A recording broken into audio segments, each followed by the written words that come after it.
If you like the story, you can support the author on Patreon. Link is in the description. Chapter 311 Why are you running, kid? Caitlin's voice wasn't loud, but in that half-open clearing, it carried easily to everyone present. Cynthia heard it, and her red eyes narrowed slightly as she instinctively followed Caitlin's gaze. All that was there was a faint shadow and a barely perceptible trace of ghost-type energy hanging in the air. Nothing else. Cynthia's brow furrowed. She hadn't sensed any sign of life within that shadow, nor even that particular feeling of being watched. Puzzled, but not ready to press, she stayed quiet and watched Caitlin, waiting for her to continue. Inside that shadow, Marshadow's normally easygoing little face was written all over with surprise. Its large eyes had gone wide, and its form, hovering midair, went rigid for a moment. This person, she can actually see through my disguise? Marshado felt genuinely thrown. Just moments ago, Kairos had sent a thought to it through their mental link, asking it to conceal his presence. For Marshado, that was nothing. Marshado hadn't given it much thought at all and had casually draped a concealing effect over him. Sure, it hadn't used anything near its full power. Just a fraction. But short of a legendary Pokémon, Marshado was confident no one else could see through it. And yet this seemingly ordinary human had needed only a single glance to pinpoint exactly where Kairos was standing. Hey! This human is actually kind of interesting. Marshado reached out with its senses and understood immediately. A psychic. And judging by the sharpness of her perception, this woman's mental power had reached a genuinely terrifying level. Still. Marshado probed carefully and found that while Caitlin's gaze was locked firmly onto Kairos's position, she didn't seem to have noticed its own presence. In other words, she had seen through the concealment on Kairos, but hadn't picked up on the fact that the source of that concealment was sitting right on his shoulder. That was something of a relief. Getting completely seen through would have been embarrassing. It did mean, though, that Kairos wasn't going to be able to stay hidden any longer. Inside the shadow, Kairos let out a quiet, resigned sigh. He had been hoping that with Marshado covering him, he could just quietly be the invisible man and let the moment pass. But he had clearly underestimated Caitlin's instincts. This woman's perception was practically supernatural. She had seen right through a disguise put together by Marshado. Since she had already called him out by name, there was no point in staying hidden. He had to go say hello. Kairos gave Marshado a small nod.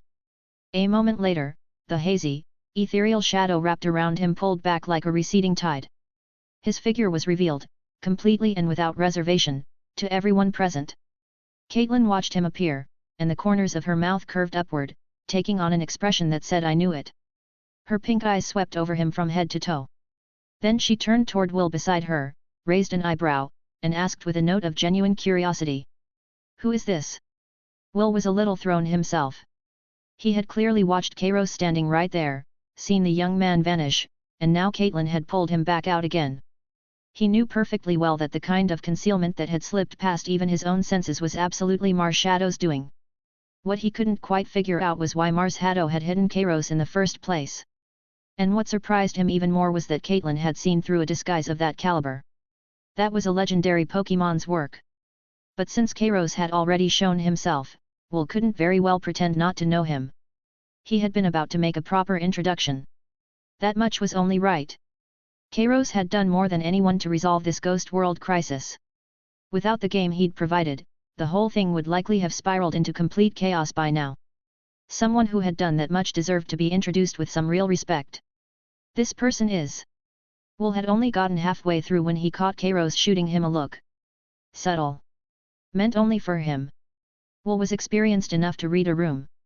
He didn't spend much time dealing with the social politics of the outside world, but his ability to pick up on what people actually wanted was perfectly intact. He understood right away. Kairos didn't want his identity shared. This kid, clearly this capable, and still this under the radar? Will didn't quite get it, but he also understood that if Kairos didn't want to say, he had his reasons. So he swallowed the rest of his sentence and pivoted smoothly. This is, a friend of mine. That landed in a brief silence. The word friend covered an enormous range. A casual acquaintance? A close one? Something more? Will's words were vague to the point of being almost useless, and yet there was nothing technically wrong with them. Seeing Will catch on that fast, Kairos quietly breathed a little easier. He didn't let Will go any further with it. Instead, he stepped forward himself, wearing a perfectly measured, easy smile. Hey, good to meet you both. I'm Kairos. His gaze moved between Cynthia and Caitlin.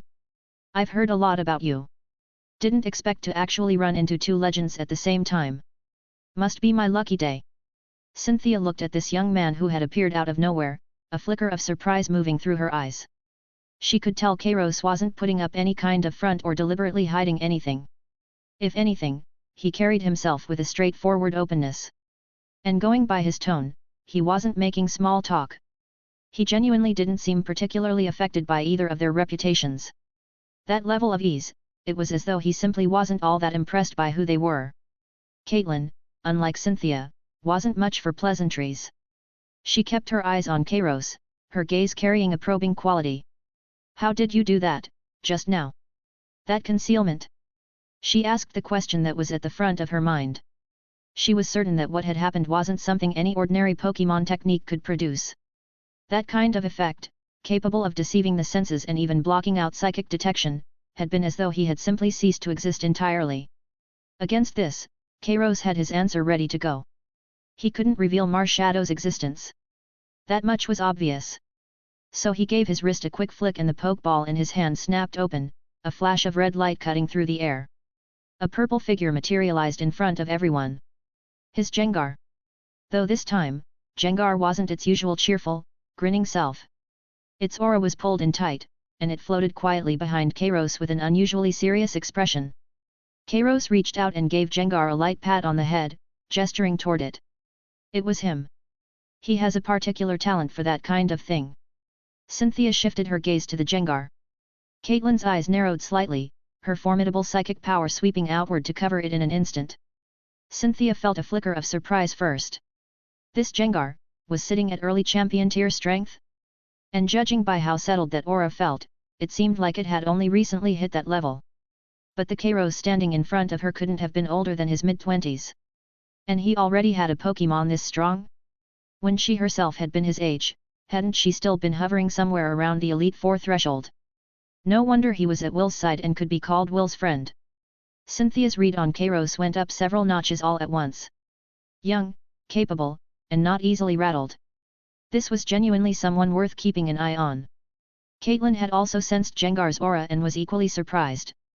Her rank was Elite Four, but her actual strength had long since reached champion level. The Gengar in front of her was certainly no match for her own main Pokémon, but it wasn't soft either. Its aura was solid and grounded. What stood out in particular was that faint, distinctive quality running just beneath the surface, which told her it carried pure and powerful ghost-type energy. But even so, she still had a nagging feeling that the concealment from before, the one that had slipped right past her perception, wasn't something this Gengar was actually capable of. That sensation had been cleaner. More refined. Still, Caitlin had no intention of pushing further. They were all trainers. Who didn't have a few things they'd rather keep to themselves. As long as there was no ill intent on the other end, keeping something under wraps was entirely reasonable. Caitlin decided to let it go and simply nodded. Caitlin. She offered her name, plainly and without ceremony. Her tone stayed cool, but for her, this was already a real courtesy. People who tried to get on her good side on a regular day didn't even get a glance. But someone young and capable like this? Getting acquainted wasn't a bad idea. I'm Cynthia.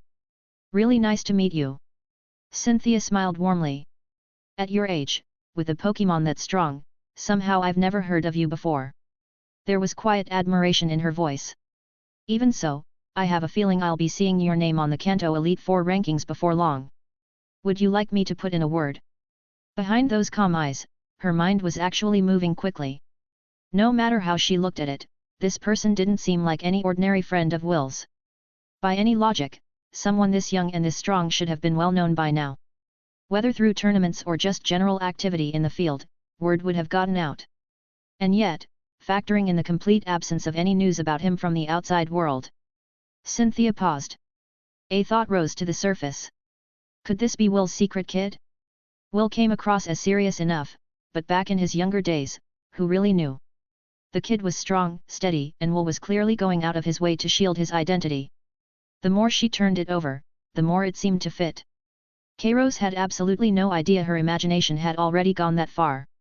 He heard the offer and simply shook his head. I appreciate it, but I don't really have plans in that direction right now. What was she talking about? He wasn't a trainer.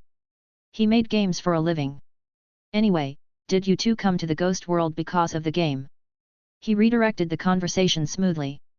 He had no intention of letting this line of questioning keep going. If Cynthia actually set up some kind of special assessment for him, that was a headache he didn't need. The moment those words landed, the topic shifted entirely. Cynthia nodded, making no effort to hide it.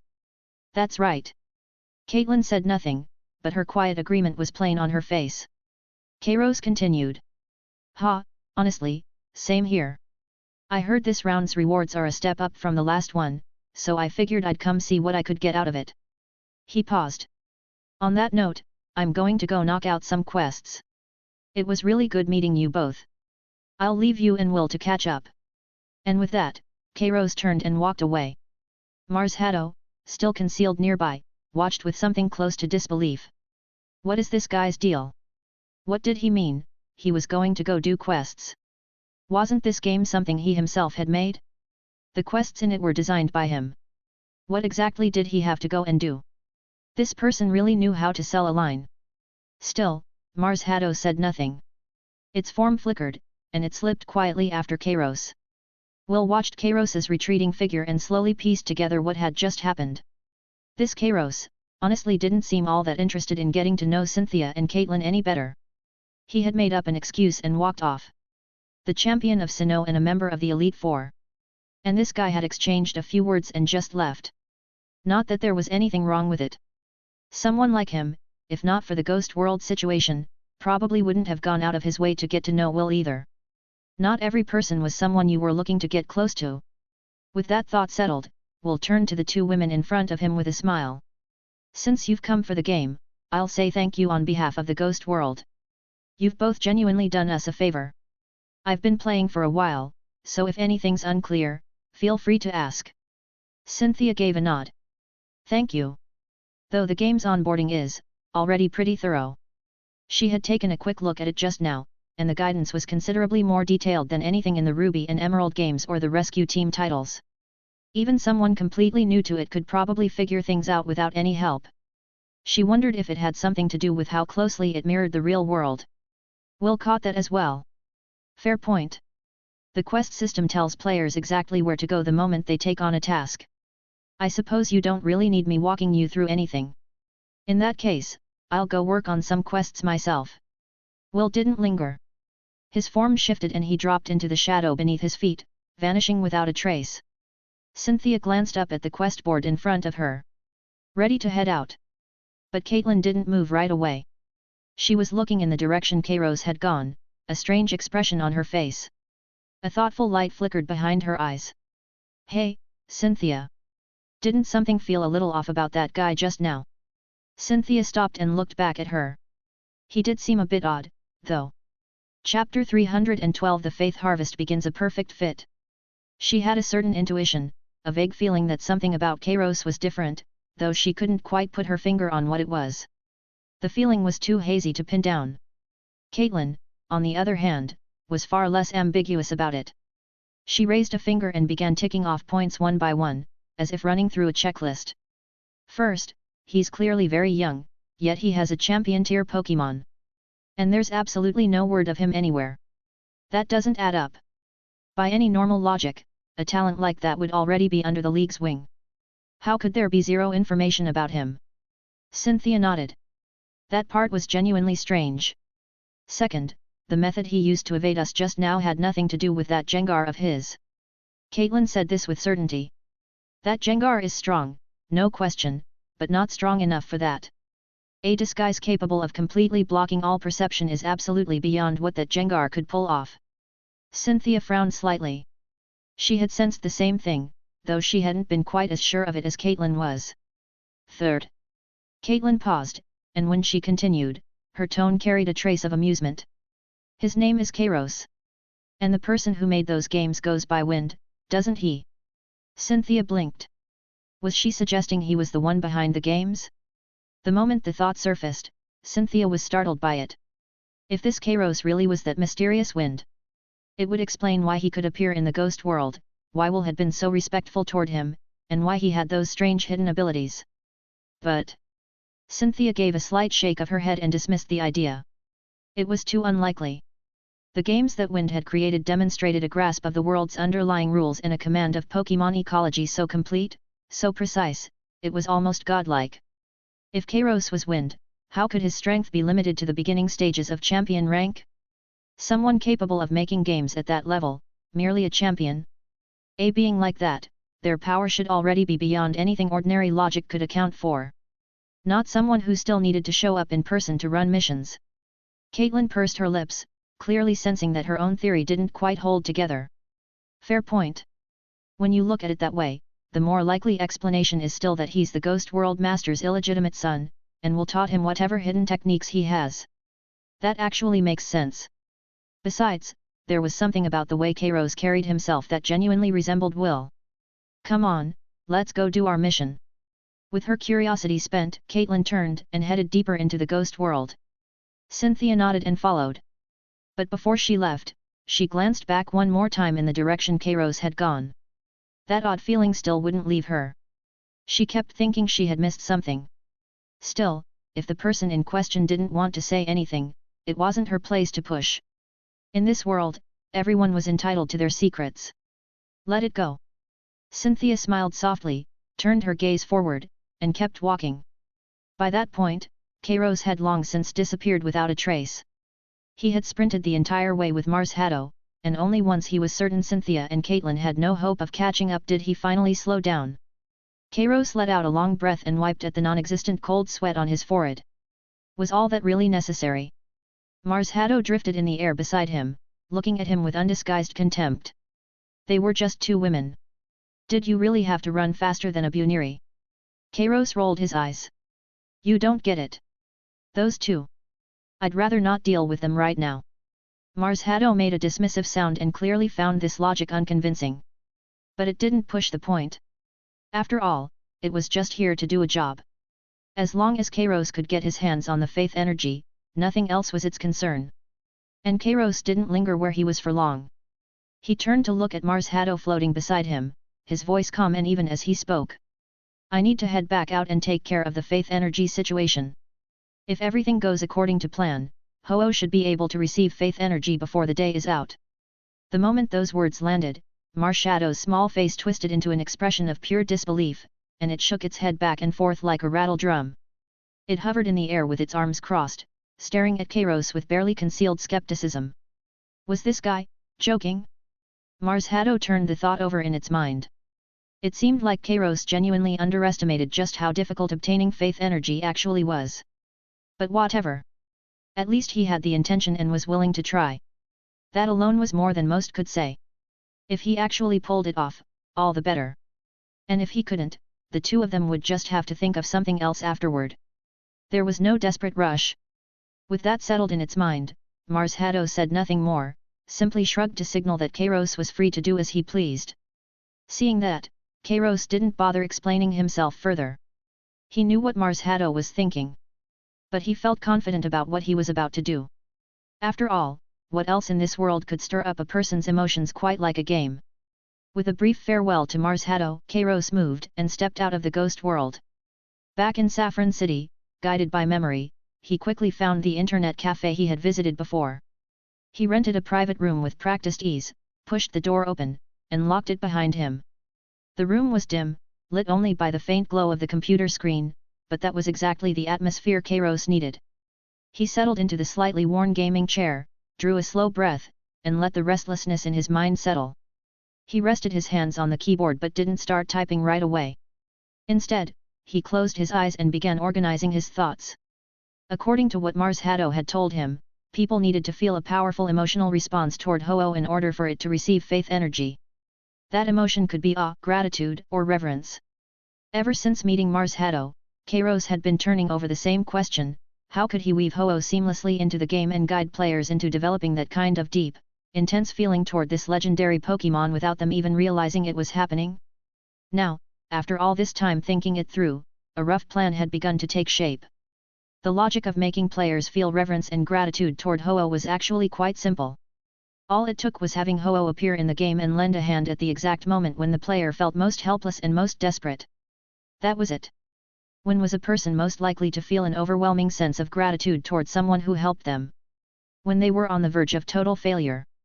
And for that emotion to be powerful enough, certain conditions had to be met. When did a person feel most crushed while playing a game? Without a doubt, it was when they lost. And not just any loss. The worst kind was the kind that came after enormous effort, after pouring in countless hours and pushing to the absolute limit, only to fall apart right at the end.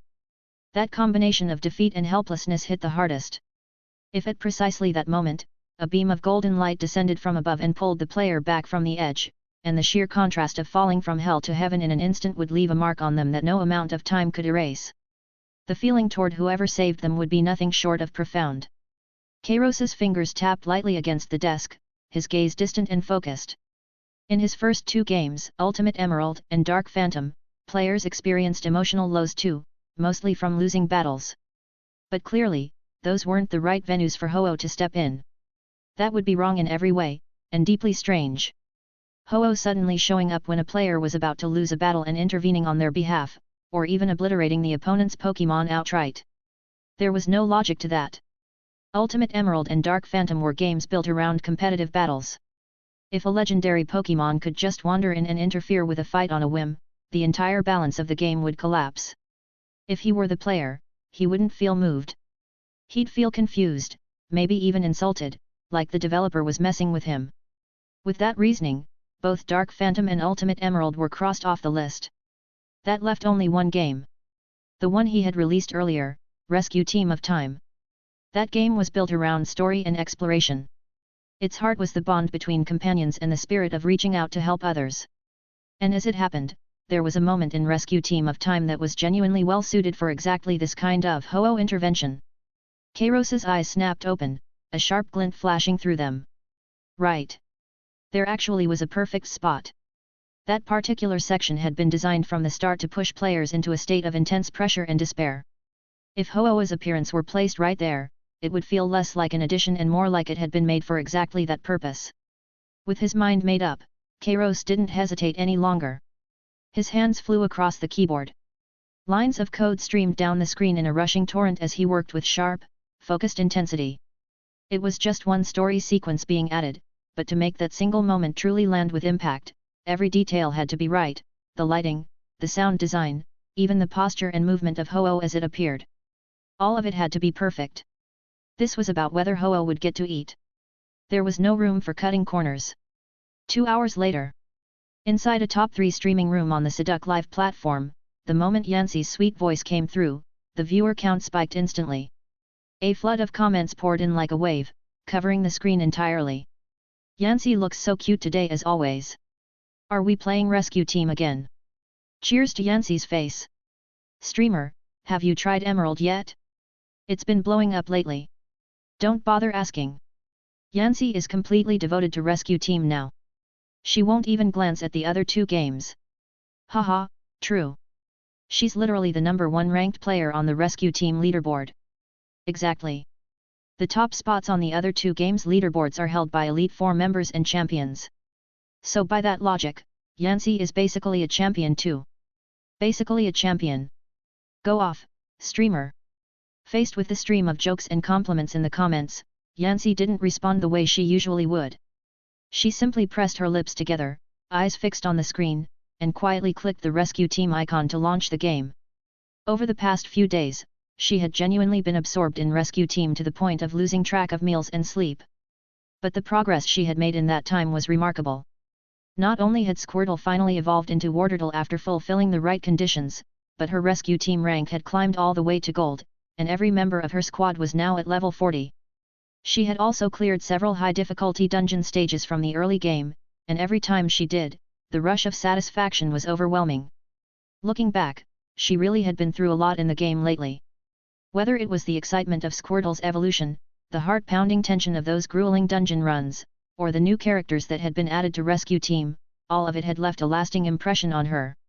Especially that villainous group, the Shadow Squad. Every time they showed up, they gave her a headache. And speaking of which, that dragonair that had suddenly appeared in her house that one evening, Yancy had since learned more about its background through the story's progression. It carried some kind of special power, one that had drawn certain Pokémon to hunt it down. But once it joined Yancy, its pursuers seemed to have vanished. Dragonair had naturally fallen in with her group and become one of her team members. Now, as Yancy launched the game and loaded her save, the familiar game screen appeared in front of her streaming audience. On screen, Yancy's 3 Pokémon squad stood at the entrance to a massive dungeon. She had taken on a quest the night before but had been too exhausted to see it through, so she'd gone to bed and planned to log back in today to finish it off. But just as she moved to guide her team into the dungeon, something unexpected happened at the entrance. What had been a calm, unremarkable threshold suddenly began to glow with a strange and eerie light. Swirling patterns shaped like clock faces began spreading across the surface, spreading outward in slow, continuous waves. The unusual visual effect brought the comment stream to a brief, stunned halt. Has that effect always been there? I don't think it has. Wait, is this a new dungeon? This looks really high level. At that moment, Wartortle and Yancy's party suddenly had a dialogue box pop up, and it spoke with a startled expression. Hey! This is... Wartortle stared at the scene before it, voice layered with surprise and a barely suppressed thrill. It was clearly recognizing this place. I remember now. This is a special dungeon. Temporal Wheel Dungeon, yes, that's it. They say it's filled with rare and high-tier resources and treasures.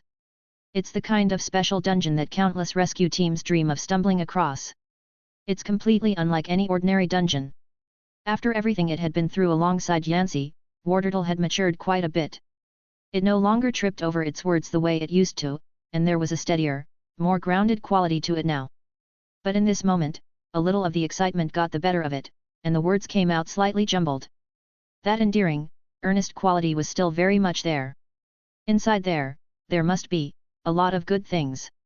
Yancy, should we go in? Wartortle blinked up at her, waiting for her call. Beside it, Dragonair gave a quiet nod. Its pale blue eyes carried a cool, composed light, and its low voice came through steady and measured. Both suggested it too had heard of this place. That is a special space. A distinct region. Dragonair's voice was flat and brief, carrying a distant, unapproachable edge. Be careful. It said nothing more after that. Chapter 313 The Temporal Maze and a Crisis Moment.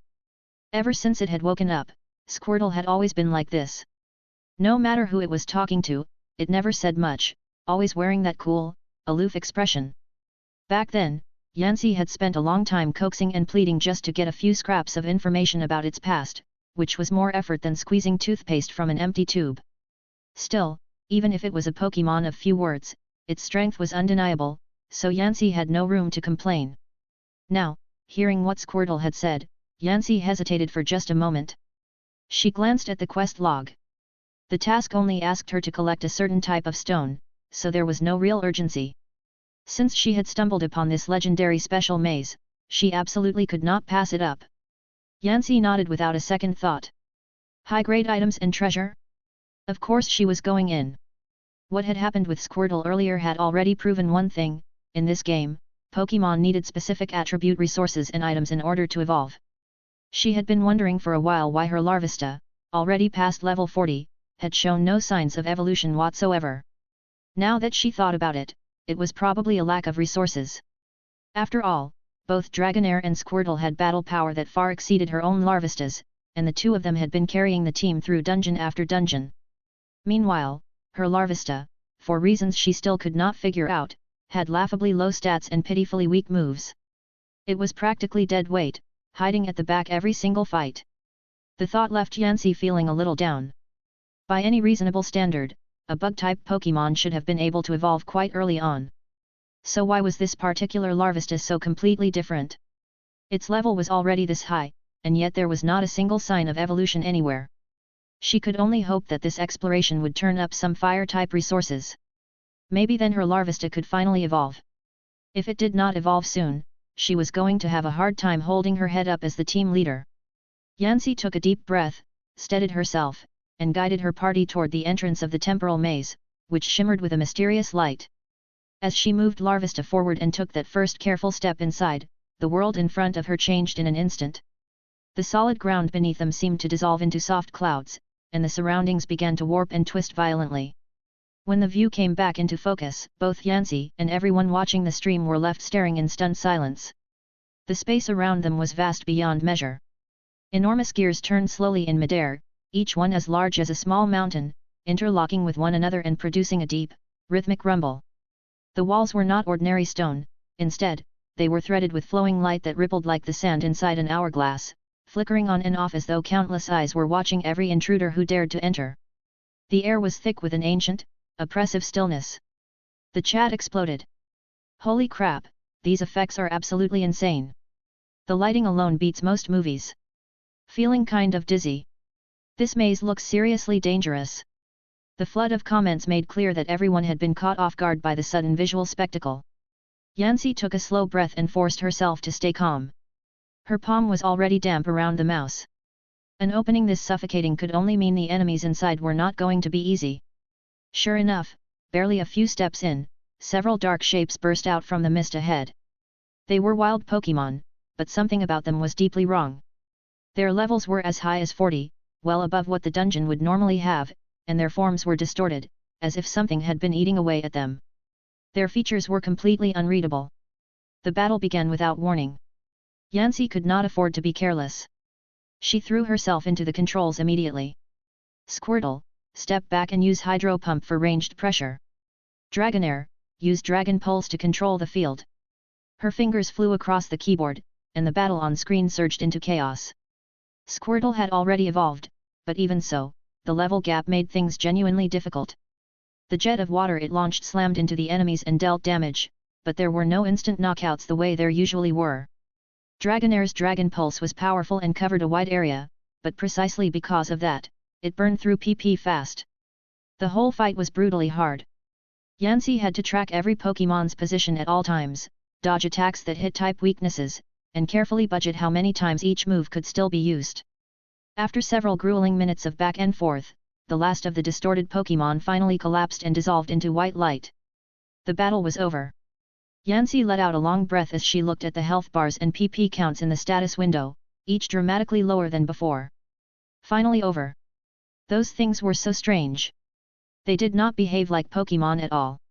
When they went down, they just vanished. Then she looked at what had dropped on the ground, and her eyes went wide. The pile of glittering items and gold coins was several times larger than anything a normal dungeon would have given her. 36 gold coins. An A+ grade ore. There were even rare seeds and TMS she had never once seen out in the open world. We're rich. We actually struck it rich. I knew this special maze was something else. These rewards are absolutely incredible. I'm so jealous. I want to run this dungeon too. Yancy read the comments and felt a smile tugging at the corner of her mouth. High risk really did come with high reward. Once the battle wrapped up, the party moved into their usual post-fight routine of sweeping the battlefield for loot. Squirtle was especially enthusiastic, padding around on its stubby little legs and rummaging through the pile of items like a diligent little miner. Suddenly its eyes lit up. It had spotted something in the corner. It scurried over and dug beneath a heap of tangled herbs, uncovering a stone that pulsed with a deep red glow. The stone was perfectly translucent, and inside it, something that looked like an undying flame burned steadily. Even at a glance it was clearly extraordinary. Squirtle picked it up and stared at it for a moment. Then, as if it had remembered something, it hesitated briefly before turning around and walking over to Larvesta. It held the stone out. A dialog box appeared on screen with Squirtle's words. Hey, Yancy, this one's for you. Yancy blinked, then moved Larvesta to respond with a question mark. For me? What for? Squirtle scratched the back of its head a little awkwardly. That usually stern face broke into something almost shy. I spotted it while I was going through the stuff. I thought, you're our team leader. You work harder than anyone. It paused, and its eyes were completely sincere. Every time we run into danger, you're the one calling the shots and keeping track of how we're all doing. Dragonair and I have both evolved, but you're still the same. I think this stone might help you. You should have evolved a long time ago. You should be stronger than me. Staring at Squirtle's earnest eyes on screen, Yancy felt a warmth settle over her, and genuine emotion welled up. But alongside that warmth came an uncomfortable truth she could not ignore. Squirtle was saying all of this purely out of loyalty and affection for its team leader. In terms of the actual game data, though, her Larvesta was the dead weight of the group. Low base stats. Poor attributes. Weak moves. In the fight just now, if Squirtle and Dragonair had not been up front absorbing everything, her Larvesta would probably have been swatted out in one hit. Squirtle and Dragonair were the real carries, the core damage dealers of the team. And her Larvesta was at best a mascot, the moral support cheerleader sitting in the back. Hearing Squirtle put it the way it did, Yancy could only feel a tired kind of helplessness. She started to type something, then stopped, unsure what to say. In the end, she had Larvesta reach out and accept the stone. She had already tested it before, and it seemed like Larvesta could not actually use a fire stone. But this was a gift from a teammate, and that meant something. Thank you, Squirtle. I'll keep working to get stronger. She was going to find a way to evolve this Larvesta, no matter what. She refused to keep dragging her team down. The chat had completely melted. I'm going to cry. Squirtle is so sweet. I want a friend like that. My heart. Actually broken. Why don't I have friends like this? When is the streamer going to evolve? Bug types are supposed to evolve super early, aren't they? This is painful to watch. Right? If that Larvesta goes any longer without evolving, I'm genuinely worried it's going to develop a complex LOL. Yancy read through the comments and let out a dry, tired laugh. If evolving were that easy, things would be a lot simpler. She tucked the unusable fire stone away, the party readjusted, and they pressed on deeper into the maze. The little moment of sentimentality aside, all those rare items scattered across the ground were very real, very tangible rewards. The deeper they went, the stranger the surroundings became, and the richer the spoils. Golden ores and blue high-grade healing supplies seemed to be practically everywhere. The inventory was filling up fast, and every few steps brought something new worth picking up. The feeling of accumulating wealth had Yancy's heart beating noticeably faster. During the last chaotic skirmish, Squirtle had taken a heavy hit that shaved off a massive chunk of its health, leaving it hanging by a thread. Yancy felt a pang of worry for it and reached into the inventory to pull out one of the top-tier recovery items she had just picked up. That was when the usually silent and aloof Dragonair suddenly spoke. Don't. Dragonair's voice was as cold as ever. Items don't work in here. Yancy froze, her hand suspended halfway through the motion. What do you mean they don't work? Dragonair glanced at the enormous gears rotating around them and explained in a level tone. That's the rule of the temporal maze. Everything collected inside can only become real after you carry it out and it gets settled at the end. Using an item in here just consumes it. It won't do anything. Yancy's stomach dropped. She immediately put the item back. Thank goodness Dragonair had said something in time. That would have been a complete waste. But then Dragonair's tone shifted, and what it said next made the hair on the back of her neck stand up. Also, watch the time. Dragonair tilted its head upward, gesturing for Yancy to look at the ceiling. Above them, a massive clock-like vortex was spinning faster and faster. This maze is unstable. It only lasts 10 minutes. When the time runs out, the space collapses and will be forced out. Dragonair paused. And when that happens, everything we've collected in here will disappear. Yancy felt a chill run straight down her spine. She immediately checked the timer in the upper right corner of the screen. 7 minutes and 30 seconds. More than half the time was already gone. If they did not get out right now, everything would be lost. She looked at the stack of high-grade items filling her inventory and did not hesitate for a single second. Everyone, listen up. We're leaving now. They had already made a haul.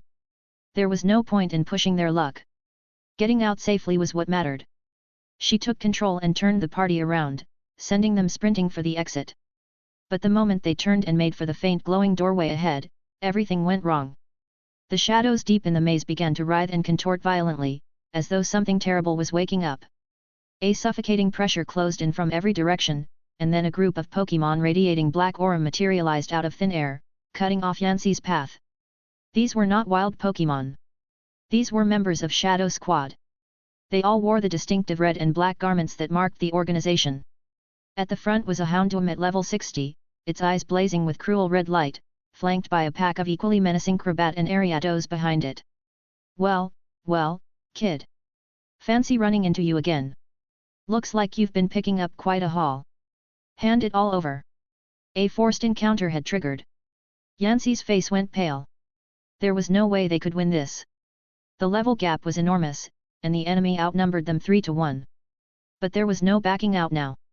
The battle had started automatically. She gritted her teeth and issued commands, trying to carve an opening through the encirclement. Squirtle, hold the line. Dragonair, use Hyper Beam to blast a gap. Move, move. In her panic, Yanxi's input slipped for just a moment. Larvesta edged slightly too far forward and ended up directly in Houndoom's attack range. Houndoom let out a roar and launched a jet of pitch-black flames. Yanxi tried to pull back, but there was no time. The Larvesta she controlled, caught in the opening volley of concentrated fire, went down without even a sound. It simply crumpled and went still on the ground, grayed out on screen, out of the fight. No. Losing one member did not meaningfully reduce the team's overall firepower, but it placed enormous extra pressure on Squirtle and Dragonair, who now had to face the full onslaught on their own. Squirtle kept using Protect, its green barrier flickering and cracking under the relentless assault. Dragonair breathed streams of dragon energy, but there were too many enemies, and the barrage of attacks coming from every angle was more than it could handle. The seconds kept ticking down. The countdown in the upper right corner had turned a vivid warning red. 30 seconds. 20 seconds. Squirtle knocked out one more enemy, but then a poison sting from an Ariados found its mark, and it collapsed. Now Dragonair stood alone. Chapter 314 The Legend Faith System unlocked, and Mutuo clears the game. Yanxi was still frantically working the controls for Dragonair, desperately trying to turn the tide. But two fists were no match for four.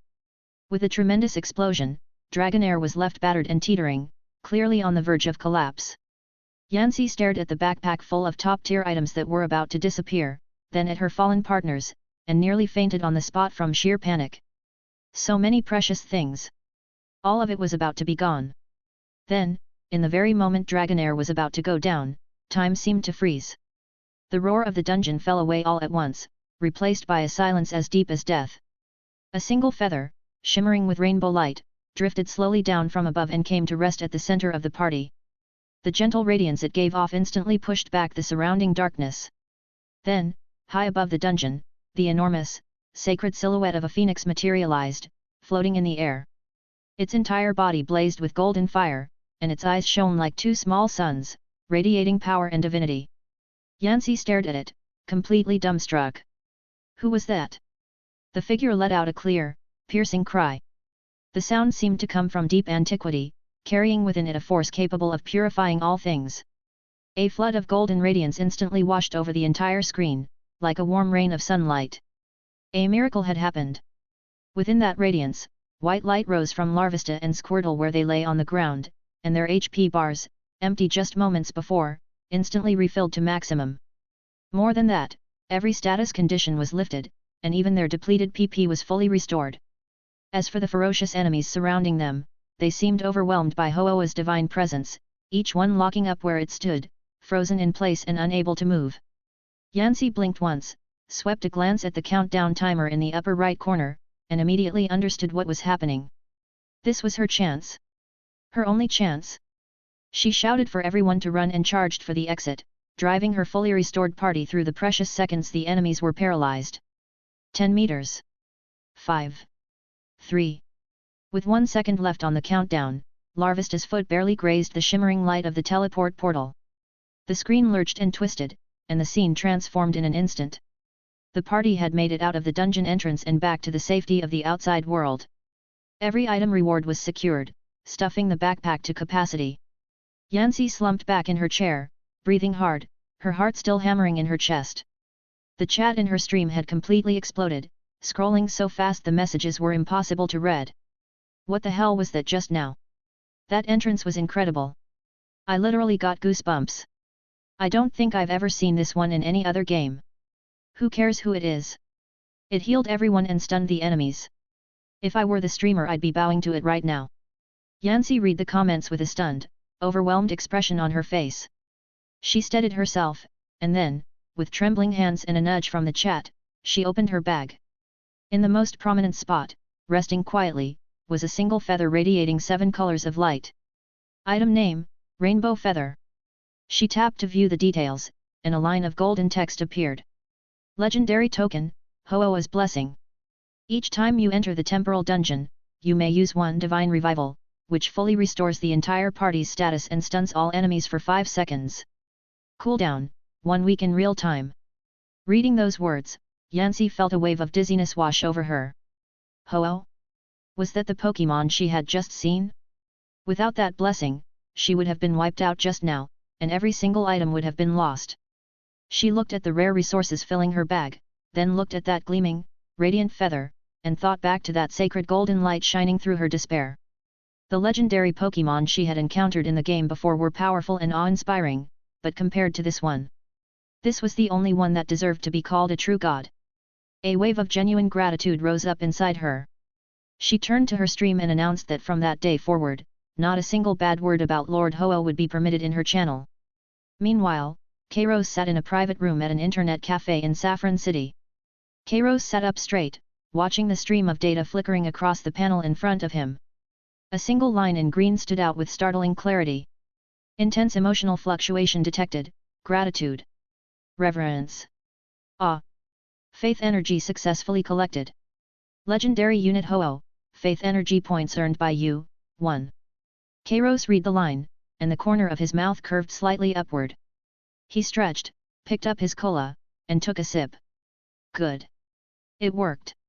Rather than disappearing after the collection successful message, the green data box began flashing intensely, as though some hidden switch had been triggered. Kairos set down his cola, and his gaze locked onto the center of the panel. Then, accompanied by a clear chime, a brand new system notification appeared, glowing with a faint golden aura. Detected, host has successfully collected faith energy from a legendary Pokémon for the first time. Special function, Legend Faith, unlocked. System note, by your actions, help legendary Pokémon build their renown and prestige within the Pokémon world, thereby collecting faith energy. Effect, spending faith energy can unlock exclusive bonds with corresponding legendary Pokémon, or grant special rewards from that Pokémon. Current unlocked legendary Pokémon, Ho-Oh, Rainbow Feather, Faith Energy, 1 point. Next reward threshold, 5 points. Deeper bond unlocked, 15 points. Reading the notification, Kairos raised an eyebrow. So the faith system was here. He had seen hints of it before, yet this was still a welcome surprise.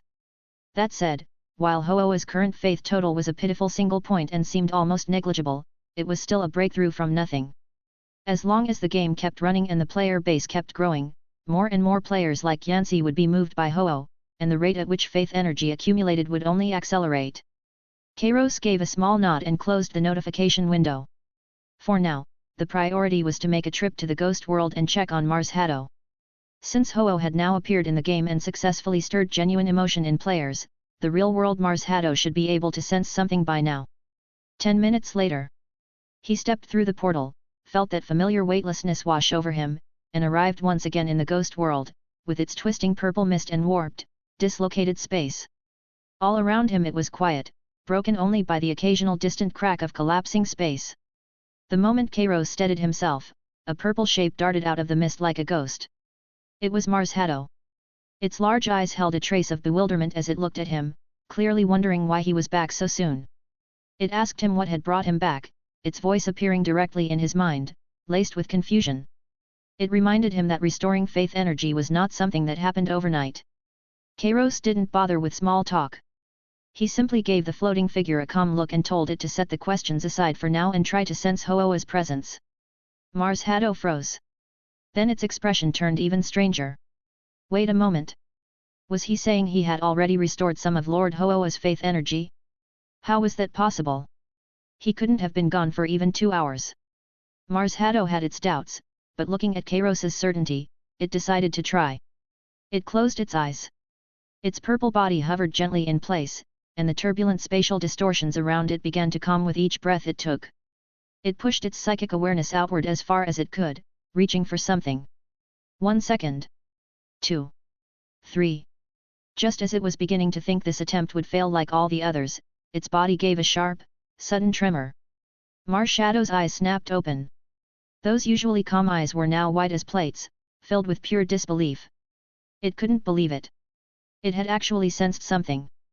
The signal had lasted only an instant, and it had been extraordinarily faint, like a single candle flame in the middle of a storm. But Mars Haddo was certain. That was Ho-Oh's presence. That sacred, warm sensation was unmistakable.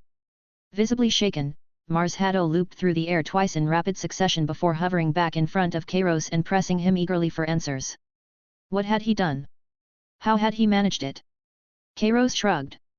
The mechanics would be hard to explain, he told it, but it only needed to know one thing: there was faith energy now, and that was enough. He paused, then asked whether, given that contact had been made, Mars Haddo could now pinpoint Ho-Oh's location. Mars Haddo took a deep breath, steadied itself, and closed its eyes again to focus. A moment later, it shook its head with a regretful expression. The signal was too weak, it said, cutting in and out with no way to lock onto a specific location. On top of that, the connection seemed to be obstructed by something, and establishing a stable link would require more faith energy. It looked up at Kairos, eyes sparkling. He had a plan, right? If there was already this much, there had to be a way to get more. Kairos nodded. This was exactly what he had expected. After all, the mystery dungeon game had only just launched. Even with its high player count, the number of players who had actually triggered Ho-Oh's storyline so far was probably limited to Yancey's group. 1 point of faith energy being enough for Mars Haddo to catch a faint trace of a signal was already a solid result. But this was not going to be a real problem. Kairos knew exactly what kind of potential his game had. Compared to the earlier Emerald and Dark Phantom titles, the Mystery Dungeon game had a far broader audience, and stories that touched players emotionally and showcased the bonds between Pokémon spread at a breathtaking speed. Given some time. As more and more players advanced their progress and Ho-Oh's fame within the game world continued to grow, the faith energy collected would compound at an exponential rate. When that happened, Mars Haddo should be able to find Ho-Oh again. He told it to be patient. 2 weeks at most, and they should have enough. Mars Haddo blinked, then broke into cheers, spinning with delight and asking if it was really going to be that fast. Kairos's gaze drifted across the dense purple mist still hanging heavy in every direction. All that was left now was to wait. The plan ahead was clear, moving on 2 fronts. The first was here in the Ghost World, relying on Mars Haddo and the players in the game to finish purging the frenzied Pokémon and cleanse the environment. Once that was done, Giratina should be able to emerge through the rift in the Distortion World and deal with the root of the problem directly. The second was waiting for the faith energy to reach the threshold needed for Mars Haddo to pinpoint Ho-Oh's location. Push on both fronts at once, and one of them would break through first. With that thought settled in his mind, Kairos couldn't help stretching again. He had been running on adrenaline for so long, designing games, monitoring streams, making trips to the Ghost World one after another, his mind constantly wound tight. Now that everything seemed to be moving along on schedule, could he finally allow himself a little rest? But the moment that thought crossed his mind, a system chime rang in his ear. The sound stopped Kairos's stretch dead. Another one? He dropped his arms with a sigh and brought his attention back to the air in front of him. There, a prominent line of red text was flashing urgently. Special invite card player activity detected. Invite card unit Mewtwo has successfully cleared Emerald. Kairos raised an eyebrow, genuinely caught off guard. Already? That fast? How long had it even been? Even Cynthia had taken 2 weeks to clear it on her first run. Mewtwo had already beaten it. Though, thinking about it more carefully, it made sense. Mewtwo was the most powerful artificial Pokémon in existence, with computational ability and learning capacity that surpassed any supercomputer.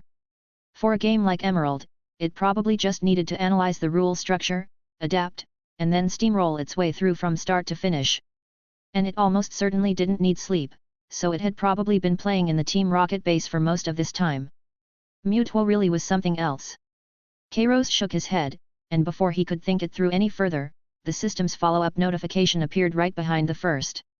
Since the player was a specially invited unit holding an invite card and held a unique status, and since this was the first player to clear the special storyline, the host was requested to immediately issue a personalized, custom-tailored clear reward. A custom reward. Kairos rubbed his chin and fell into thought. What would be the right reward to give Mewtwo? Resources and candies seemed like the wrong fit. Mewtwo was not one of those trainers. It was a genuine legendary Pokémon. So what did Mewtwo need most right now? After a brief moment of reflection, the answer came to him, and the corner of his mouth lifted. Of course. The answer was simple. Freedom. Chapter 315 Mutuo's Liberation, Disaster on New Island. Mutuo's power was immense, and Team Rocket's restrictions on it were equally extensive. Kairos knew that in reality, those restrictions went far beyond anything shown in the anime. Team Rocket would never create a weapon so powerful that they couldn't control it themselves. Giovanni was no fool. If Mutuo wanted to break free from Team Rocket's grip on its own, it would need a very long time to find the right opportunity. But now, Kairos felt the moment had nearly arrived. He had been watching closely as Mutuo played through the game, quietly observing every shift in its emotions. He was certain that releasing Mutuo now wouldn't cause the kind of catastrophe that had unfolded in the original story. Kairos's gaze swept quickly through his system inventory, and finally, his eyes landed on a peculiar device sitting quietly in the corner. He had been saving it for just the right moment, never expecting that day would actually come. With a single thought, the item materialized in his hand. It was a distinctly unusual sphere, roughly the size of a tennis ball, its entire surface a translucent silver white, with rippling patterns flowing across it like waves on water. Item name, Cleanser, Single Use. Item grade, S+. Item description, a strange device imbued with the power of fundamental laws. It can remove any and all status effects afflicting a target, whether curses, poisoning, parasites, brands left by legendary Pokémon, or even certain forms of forced technological control. Usage restrictions, none. Special note, though highly powerful, this item automatically calculates the resources required based on the actual severity of the statuses affecting the target. If insufficient resources are available, it cannot be used. Kairos raised an eyebrow slightly as he read that last line. Team Rocket had clearly done a great deal to Mutuo in order to keep it in check, from physical restraints and armor to psychological conditioning and embedded control programs. All of it counted as statuses forcibly imposed on Mutuo's body. And this cleanser seemed almost purpose-built for exactly this kind of situation. One use, and everything dirty and unwanted would be stripped from Mutuo entirely, restoring it to complete freedom. Without question, this was the single greatest gift he could offer Mutuo right now. Kairos didn't hesitate. He selected Use Reward, Cleanser on target player Mutuo in the system interface. The moment the command was issued, the system immediately threw up a red confirmation window with a full list of required resources. Warning! The target unit is under an extremely high-intensity forced control protocol. Using the cleanser requires the following resources. S and grade attribute resources X2. Emotion points, 5,000. Confirm payment. Seeing that list, Kairos's mouth twitched. That hurt. It genuinely hurt. 5,000 emotion points wasn't a staggering amount at this stage, but 2 S and grade attribute resources were genuinely steep. Even so, Mutuo was a long-term investment, and one with an extraordinarily proud and fiercely independent personality on top of that. If he only offered it some ordinary rare items, Mutuo might not appreciate the gesture at all, and might even take it as a brush-off. Only by solving its greatest source of suffering and granting it true freedom would this gift carry any real weight. And the goodwill of someone at Mutuo's level was worth far more than 2 S and resources. This was called investing. Better to take the short-term pain now. You couldn't catch a wolf without sacrificing a lamb. Kairos took a slow breath and pressed the confirm button. Payment confirmed. Deducting resources. Cleanser and corresponding resources are being transferred. As the system notification faded, a faint smile crossed Kairos's lips. Come on, Mutuo. Time to come out and play. At the same moment, deep within New Island, the image on the screen in front of Mutuo froze on a line of golden text. Congratulations on clearing the game. Thank you for playing. Mutuo's violet eyes reflected the screen's light as it slowly faded to black. Inside that virtually constructed world, it had experienced, for the first time from a human perspective, a sweeping and magnificent adventure. It had chased waves along the shores of Hone, stood at the rim of a volcano and felt the pulse of the earth beneath its feet. It had witnessed beings known as legendary Pokémon, Groudon's magma surging up from the depths of the land, Kyugra's towering waves raging through the farthest reaches of the deep sea, and Rayquaza's commanding presence as it descended to end the battle of gods. That kind of power, the kind that seemed capable of rewriting the laws of the world itself, stirred something in Mutuo's restless heart that it had never felt before. In the game, it had only ever been a spectator, an operator working from the outside. But when the game ended and its consciousness returned to its body, the weight of true confinement came crashing back. It looked down at itself, wrapped in tubes and cables, surrounded by nothing but cold steel walls and the antiseptic tang of disinfectant hanging in the air. No sky. No clouds.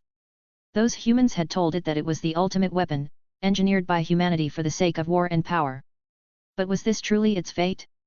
During those dozens of hours inside the game, it had witnessed something between humans and Pokémon, something called a bond. It didn't fully understand that kind of emotion, and part of it found the concept foolish and weak. Even so, it couldn't deny that the power behind it was real. But none of that applied to itself. It didn't need companions. It was Mewtwo, a singular existence, born of an act unlike any other. If it was born as a Pokémon, then only one goal was worth pursuing. To become the strongest. Not to serve humanity. Not to prove anything to anyone. Simply because only from that height, the height of absolute supremacy, would it possess true authority over its own existence and be able to define what that existence meant. But for now, that goal was still far out of reach. Mewtwo could feel it clearly, something embedded deep in the flow of its own blood, something that felt like countless restrictions laid down by those humans. Whether it was a constraint at the genetic level or something else entirely, any thought of resistance triggered immediate, searing pain that threatened to shatter its will. It had tried before. More than once. Every attempt to break through the shackles had only resulted in tighter surveillance. Those humans seemed deeply wary of it. Was it truly going to spend its entire existence locked away in this lightless place? After a brief silence, a sharp glint crossed Mewtwo's eyes. Violet psychic energy began surging around its body, and the instruments nearby shrieked with alarms, straining under the pressure. Just as it was preparing to force its way through the restraints once again, a strange fluctuation appeared from nowhere. It wasn't any signal from Team Rocket. It wasn't any form of energy Mewtwo had ever encountered. It was light. A gentle yet overwhelmingly dominant golden light that pierced straight through the thick walls of the culture tank without warning and fell directly onto Mewtwo's body. Detecting delivery of game clear reward. Received S-end grade item, Cleanser. The text that materialized out of thin air gave Mewtwo pause. Then, without warning, a force beyond description flooded into its body. It moved like a warm current, flowing through its veins and spreading to every corner of its being. Something had changed. The pain was gone. Mewtwo seemed to sense what was happening. Its eyes flew wide open, and the violet aura surrounding its body erupted. This time, its power met no resistance whatsoever. That pure psychic force swept through the entire laboratory like a tidal wave. Boom! A massive explosion shook the entire base. The thick steel blast doors were torn off like sheets of paper, and piercing alarm sirens screamed through every corridor. Mewtwo rose slowly into the air. It looked down at its own hands and felt the vast, boundless power flowing through its body, no longer bound by anything or anyone. A rush unlike anything it had ever known surged into its chest. What was this feeling? So this is what freedom feels like. At the same moment, deep inside Team Rocket's headquarters in the Kanto region, Giovanni sat behind his broad desk, idly turning a coin between his fingers, his expression dark and unreadable. Before him, a researcher in a white lab coat stood with his head bowed, cold sweat dripping steadily from his brow. "You're telling me that Mewtwo's condition has been unstable lately?" Giovanni's voice was low and rough, giving nothing away, but the invisible weight in it seemed to solidify the very air around him. "Why yes, sir," the researcher replied, trembling. "Its psychic fluctuations have recently been spiking dramatically. At times they've even exceeded the measurement range of our monitoring equipment. But please don't worry, we've increased the dosage of the suppressants. It's still under control for now." Giovanni gave a small nod and stopped turning the coin. "Keep monitoring it. It is our greatest creation. We cannot afford any mistakes." "Understood, sir." "Of course." The researcher bowed frantically, as if granted a pardon, and quickly backed out of the room. The door closed, and silence settled over the office once more, heavy and absolute.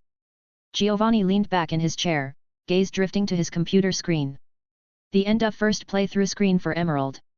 He had been playing seriously for some time now, not merely to learn about the rainbow rocket he had glimpsed early on, but to understand another side of this world through the lens of the game. Inside it, he had seen the twin gods of Hone, had witnessed Rayquaza descending with an authority that rose above all things. That kind of power had shaken even Giovanni, a man who prided himself on controlling everything. He had once believed that Mewtwo represented the pinnacle of biological engineering, the most powerful existence in the world. That to hold Mewtwo was to hold dominion over the entire Pokémon world. Now, for the first time, he found himself questioning that. Compared to the legendary Pokémon in that game, beings that casually reshaped the land and sea, the current Mewtwo seemed to fall genuinely short of something. And then there was Rainbow Rocket. It hadn't appeared at all throughout the entire playthrough. Apparently it was somewhere deeper in the game's remaining content. He was still lost in thought when the red emergency phone on his desk erupted into frantic ringing. Giovanni's brow furrowed. He picked up. "Speak."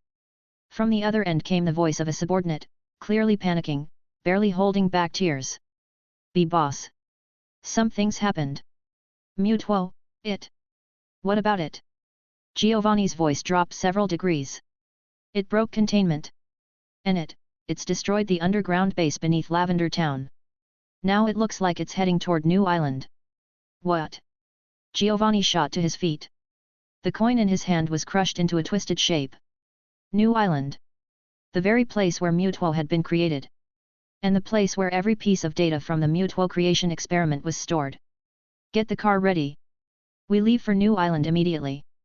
Several hours later, on New Island. What had once been a scenic wild island was now a field of ruins. A massive storm still churned above, violent winds driving sheets of rain across the devastated land. Deep, jagged fissures split the ground in every direction, torn open by forces of incomprehensible magnitude.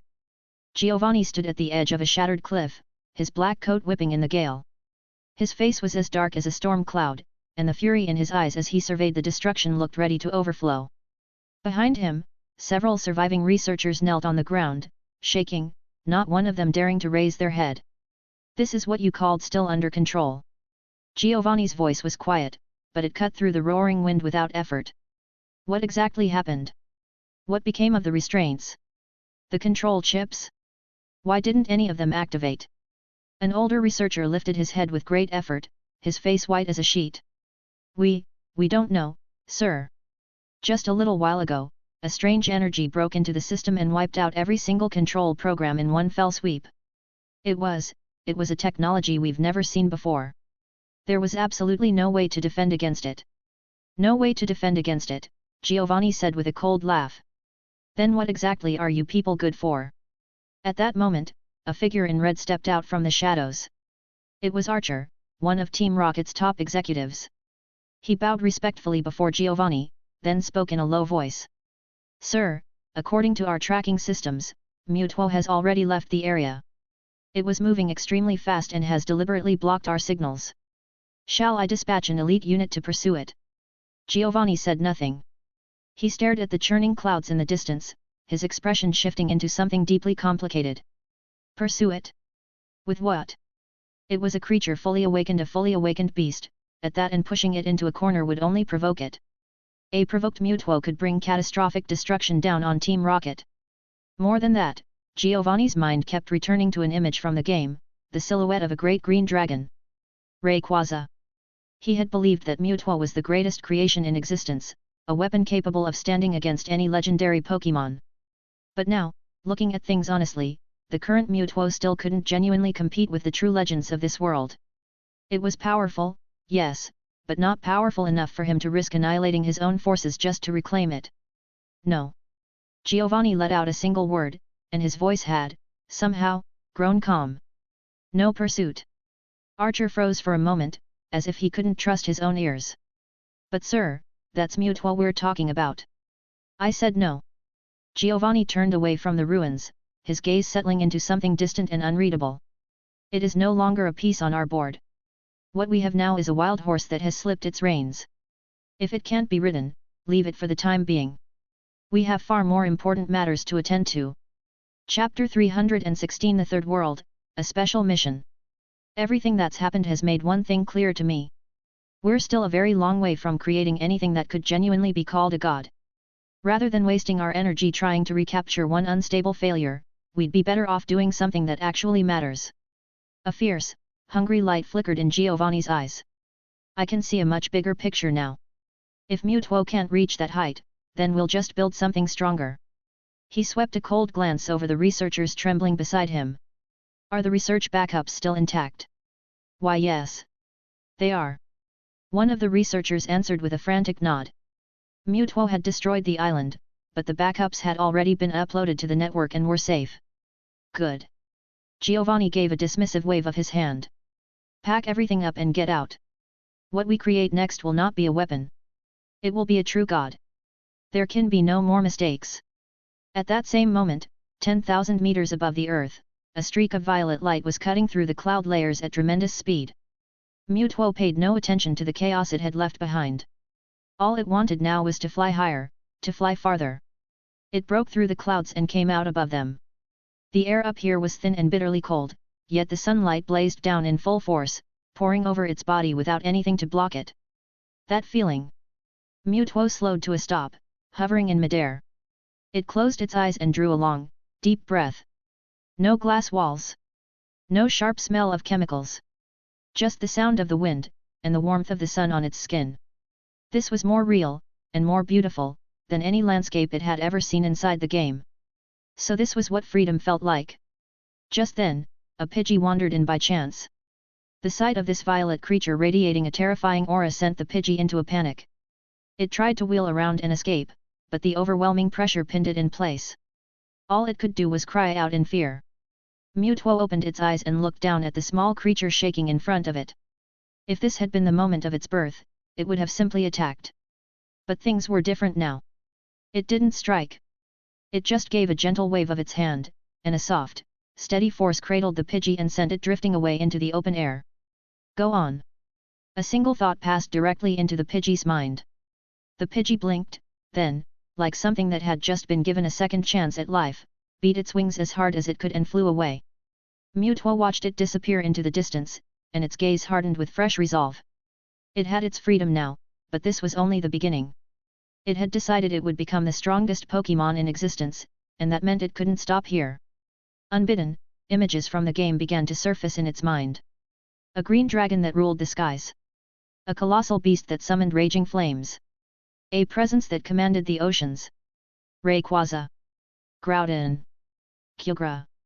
Those were their names, if it remembered right. Their power filled Mutuo with longing, and alongside it, something that felt a lot like excitement. This world was far larger, and far more extraordinary, than it had ever imagined. Since I'm finally out here, I might as well make it worth it. Mutuo murmured softly to itself, and the violet light in its eyes blazed with sudden intensity. It closed its eyes. Its vast psychic power radiated outward from its core in every direction, sweeping over city after city, forest after forest, sea after sea. It was searching. Searching for the most powerful presences in this world. Searching for those that could become true rivals, or the next stepping stone beneath its feet. Before long, it found something. Far in the distance, an overwhelming force that even Mutuo found unsettling was lying completely dormant, still and silent, as though waiting for something. The corner of Mutuo's mouth curved slightly upward. That was exactly what it had been looking for. Its gaze locked onto a single direction. A desolate desert, but buried deep within it, an extraordinarily ancient and extraordinarily powerful energy signature was hidden.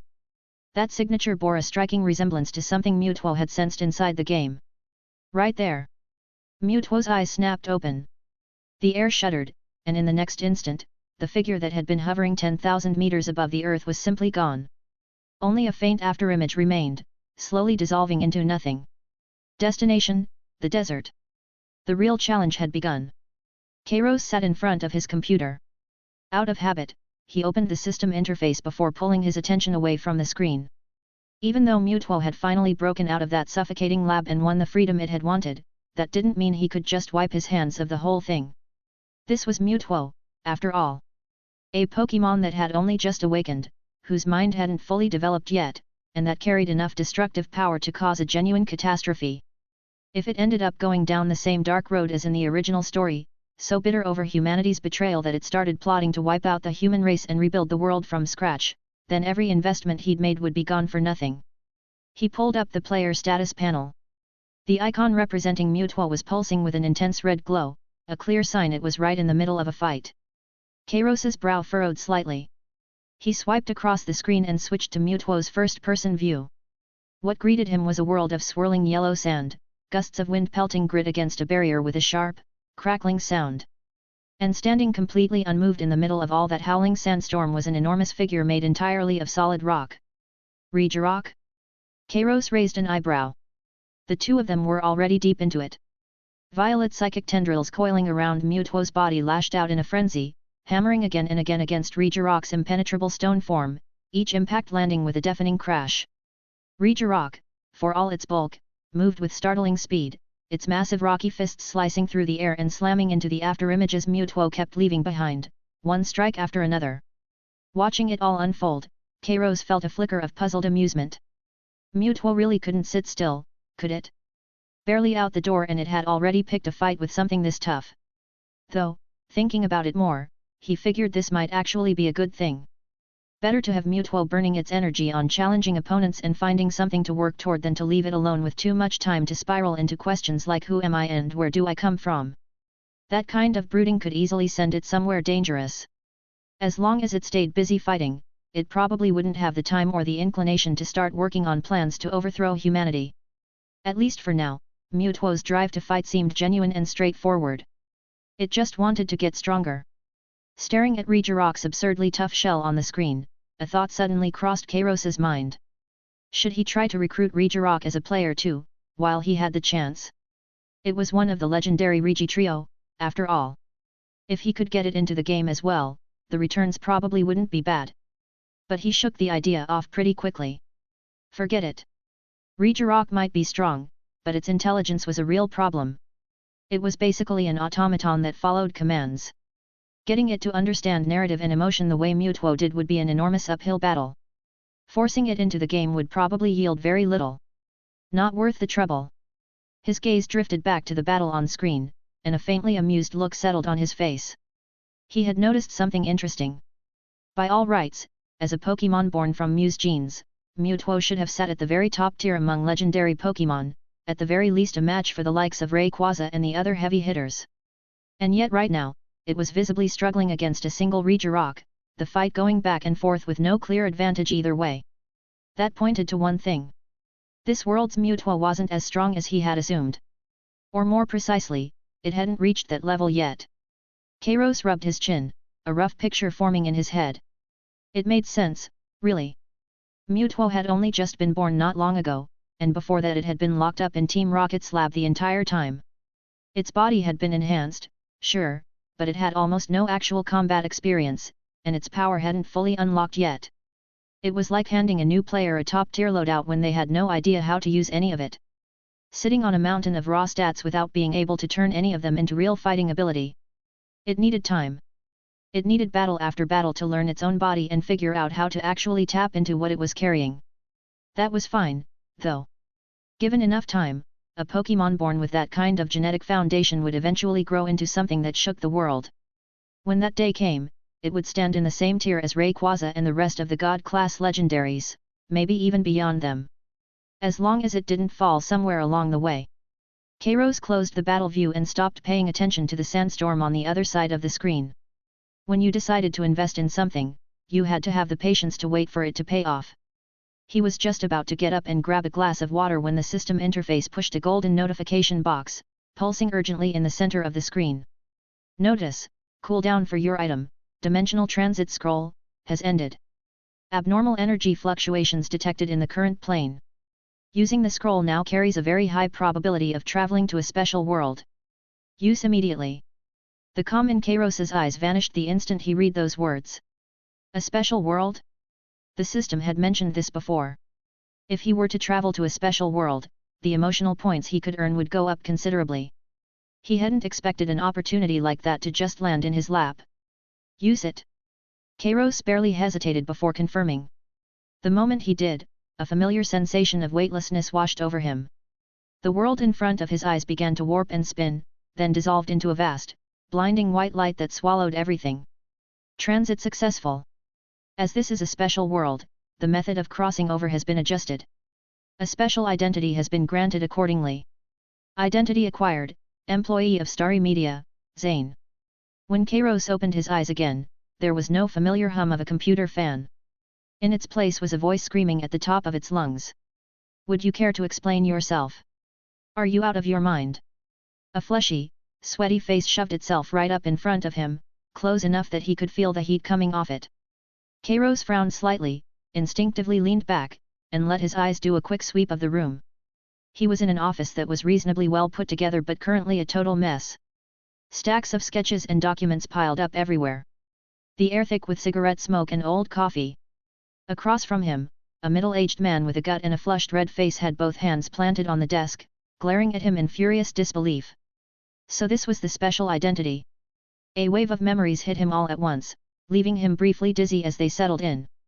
This was an entirely different world from the ones he had visited before. No Pokémon. Just human civilization. And the original owner of this body also went by the name Zane, a small-time director grinding away at an animation studio, someone with genuine ambition who had been worn down steadily by reality. Are you deaf? Say something. The heavy-set boss, seeing that Kairos still wasn't responding, got even more wound up. He grabbed a stack of sketches off the desk and threw them to the floor. I told you to study what made that show next door, Speed Girl, a hit, and this is what you hand in. What is this supposed to be? Original content? Ha! What good is original content? You know what the market wants right now? Numbers. Hook moments. Nobody cares if you have soul. Nobody cares if you have vision. The boss jabbed a finger at Kairos's face, spittle flying. Let me be clear, Zane. This company is not a charity. We don't have the luxury of playing artist with you. If you keep being this stubborn and you refuse to take notes from what's already working out there, then get out. This place is too small for someone with your attitude. Kairos stared at the man raging in front of him while quietly sorting through the memories he had just inherited. Those memories told him this boss's name was Dennis, and by every indication he was someone who cared about nothing but money and had zero interest in the actual quality of the work. Which explained why the original owner of this body had suffered so much. From an animation standpoint, he was genuinely talented and full of original ideas, but without financial backing and without the right connections, there was only so much one person could do on their own. Kairos bent down and quietly picked up the sketches from the floor, brushing the dust off them. Still think you're right? Dennis let out a short, cold laugh at the silence. Then walk out that door right now. Enough. Kairos looked up at him. The room went still. Without another word, ignoring the stunned look on Dennis's face, he tucked the sketches under his arm and walked out of the office. By the time he got back to his apartment, the sky was completely dark. The place was rough, barely 300 square feet, with nothing inside but a bed, a desk, and a floor buried under crumpled paper, leaving almost no room to walk. The windows were old wood-framed things, drafty and loose, rattling every time the wind picked up. Kairos dropped the sketches on the desk, sank back into the chair, and let out a long, slow breath. A rough start. But at least the system had come with him. He closed his eyes and reached inward for the system interface in his mind. Sure enough, because this crossing had placed him in the role of traveler, the system had shifted in a few ways. Host has entered a special world. Special challenge activated. Current identity, struggling animation director. Restriction, due to a conflict with this world's rules, the host may not produce games in this world. Only available path, the host must complete the system mission and spread Pokémon culture through the production of animation. Chapter 317 Animation Production, Pokémon, the Indigo League. Only games are off limits, but animation is fair game? This kind of restriction had never come up before. It was genuinely strange. When the new condition arrived, Kairos didn't immediately retreat into the system. He picked up his phone from the desk, connected to the spotty public Wi-Fi, and started scrolling through whatever he could find about this world's entertainment industry. Alright. Get the lay of the land first. If the system wanted him to promote Pokémon through animation, he needed to understand how far this world had already come on its own. The screen's glow reflected off his face as his fingers moved quickly across the display. With each new search result, his brow tightened slightly, then slowly relaxed. The entertainment industry here was, to put it plainly, almost absurdly advanced. He clicked through a few streaming sites at random. The animated films and series on the front page were staggering in quality, both visually and technically. Lighting, shadow rendering, particle effects, even the fine texture of individual strands of hair were rendered with breathtaking detail. In terms of raw technical capability, this world had matched, and possibly surpassed, the highest standards he'd known in his previous life. What surprised him even more was how far artificial intelligence technology had come here. AI illustration tools, AI modeling software, AI end-to-end synthesis programs flooded the market in endless variety, all of them genuinely impressive. In this world, given a solid concept and enough computing power, a single person could accomplish with AI what would have previously required an entire production team. But after browsing for a while, Kairos sensed something was off. He clicked on the highest trending animation of the moment, something called Return of the God. The visuals were undeniably dazzling. The fight choreography hit hard, the special effects were explosive. But the story was an absolute mess. Same old formula, the protagonist gets humiliated at the start, stumbles into some overpowered ability, spends the rest of the show flexing and getting revenge, and then the ending slaps on some shallow moral lesson like a band-aid. The kind of storytelling that grabbed its audience by the collar and force-fed them garbage. He switched to a few others. More of the same. Either the visuals were gorgeous and the plot was a brain-dead power fantasy, or it was billed as a cerebral thriller that turned out to have more plot holes than story. Click on any of them and you'd find that aside from swapped character names, the story beats, shot compositions, and even the iconic one-liners were virtually identical to something else. Plagiarism was rampant. Kairos had seen enough. This is the state of the entertainment world here. He browsed a little longer, then closed the browser. The picture was clear. It was like a maxed-out warrior who only knew how to auto-attack. This world had top-tier technical capability, even a solid suite of AI tools, and yet it was missing the one thing that actually mattered, stories with soul. The kind that stayed with you. And Pokémon was exactly the thing to fill that void. The bond between species. The drive to chase a dream no matter the cost. Creatures that were both adorable and genuinely formidable. For the people of this world, it would be something of a one-sided cultural awakening. With the outside picture mapped out, Kairos finally turned his attention back to the system. Now that the mission had changed, he wasn't sure which of his previous modules were still usable. He closed his eyes and let his focus sink inward. Sure enough, the familiar game production interface was completely grayed out, every module locked. A single line of text stood out with stark clarity: due to a conflict with the laws of this world, the host cannot produce games in the current world. Not exactly a welcome message. But Kairos didn't panic. This was a special world, and some restrictions came with the territory. He kept scrolling through the interface, looking for anything still active. Before long, in the corner of the screen, he spotted a new icon shaped like a strip of film. Currently available function: Animation Production Assist, Basic. Description: in recognition of the host's role as an animation creator, the system will provide basic data support and access to the materials library. Additionally, top-tier script refinement, storyboard logic correction, and original character design references are available. Kairos stared at it for a moment. Not as convenient as before, but more than workable. This world's AI technology was advanced enough that as long as he supplied precise concepts, scripts, and core design details, he could absolutely leverage the existing tools to produce something finished. With that settled, he knew exactly what to make. The Indigo League. The Classics. Episode 1. The meeting between Ash and Pikachu. It was where everything in Pokémon began, and the story that captured better than anything else what the word bond actually meant. He was just about to open his laptop and start organizing his thoughts when his phone buzzed on the desk. He picked it up and glanced at the screen. The contact read: "Rich Kid, Simon." He answered, and was immediately hit with a loud, laid-back voice on the other end. "Hey, heard you got into it with that jerk again today. Come on, man, why can't you just let it go?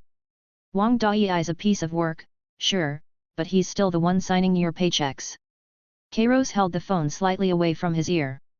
He thought back to what he knew about the original host's personality, then offered a small smile.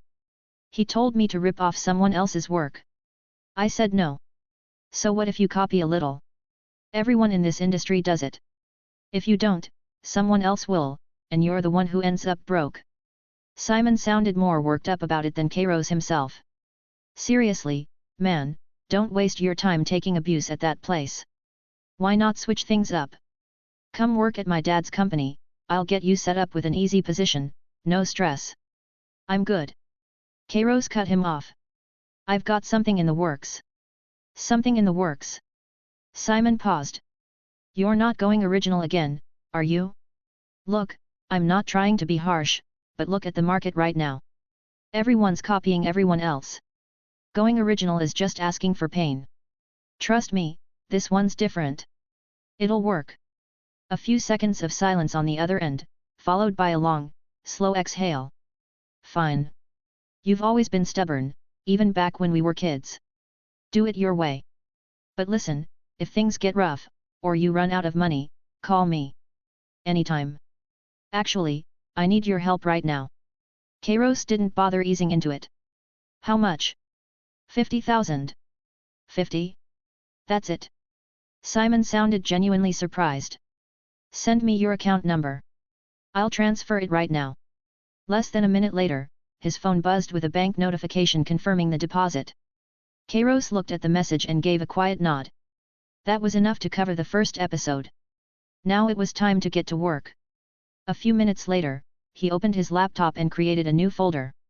For the next several hours, he barely left his chair. Using the system's materials library, he pulled up every visual detail stored in his memory, everything about Ash, Pikachu, Professor Oak, and Pallet Town, then adjusted certain elements to fit the context.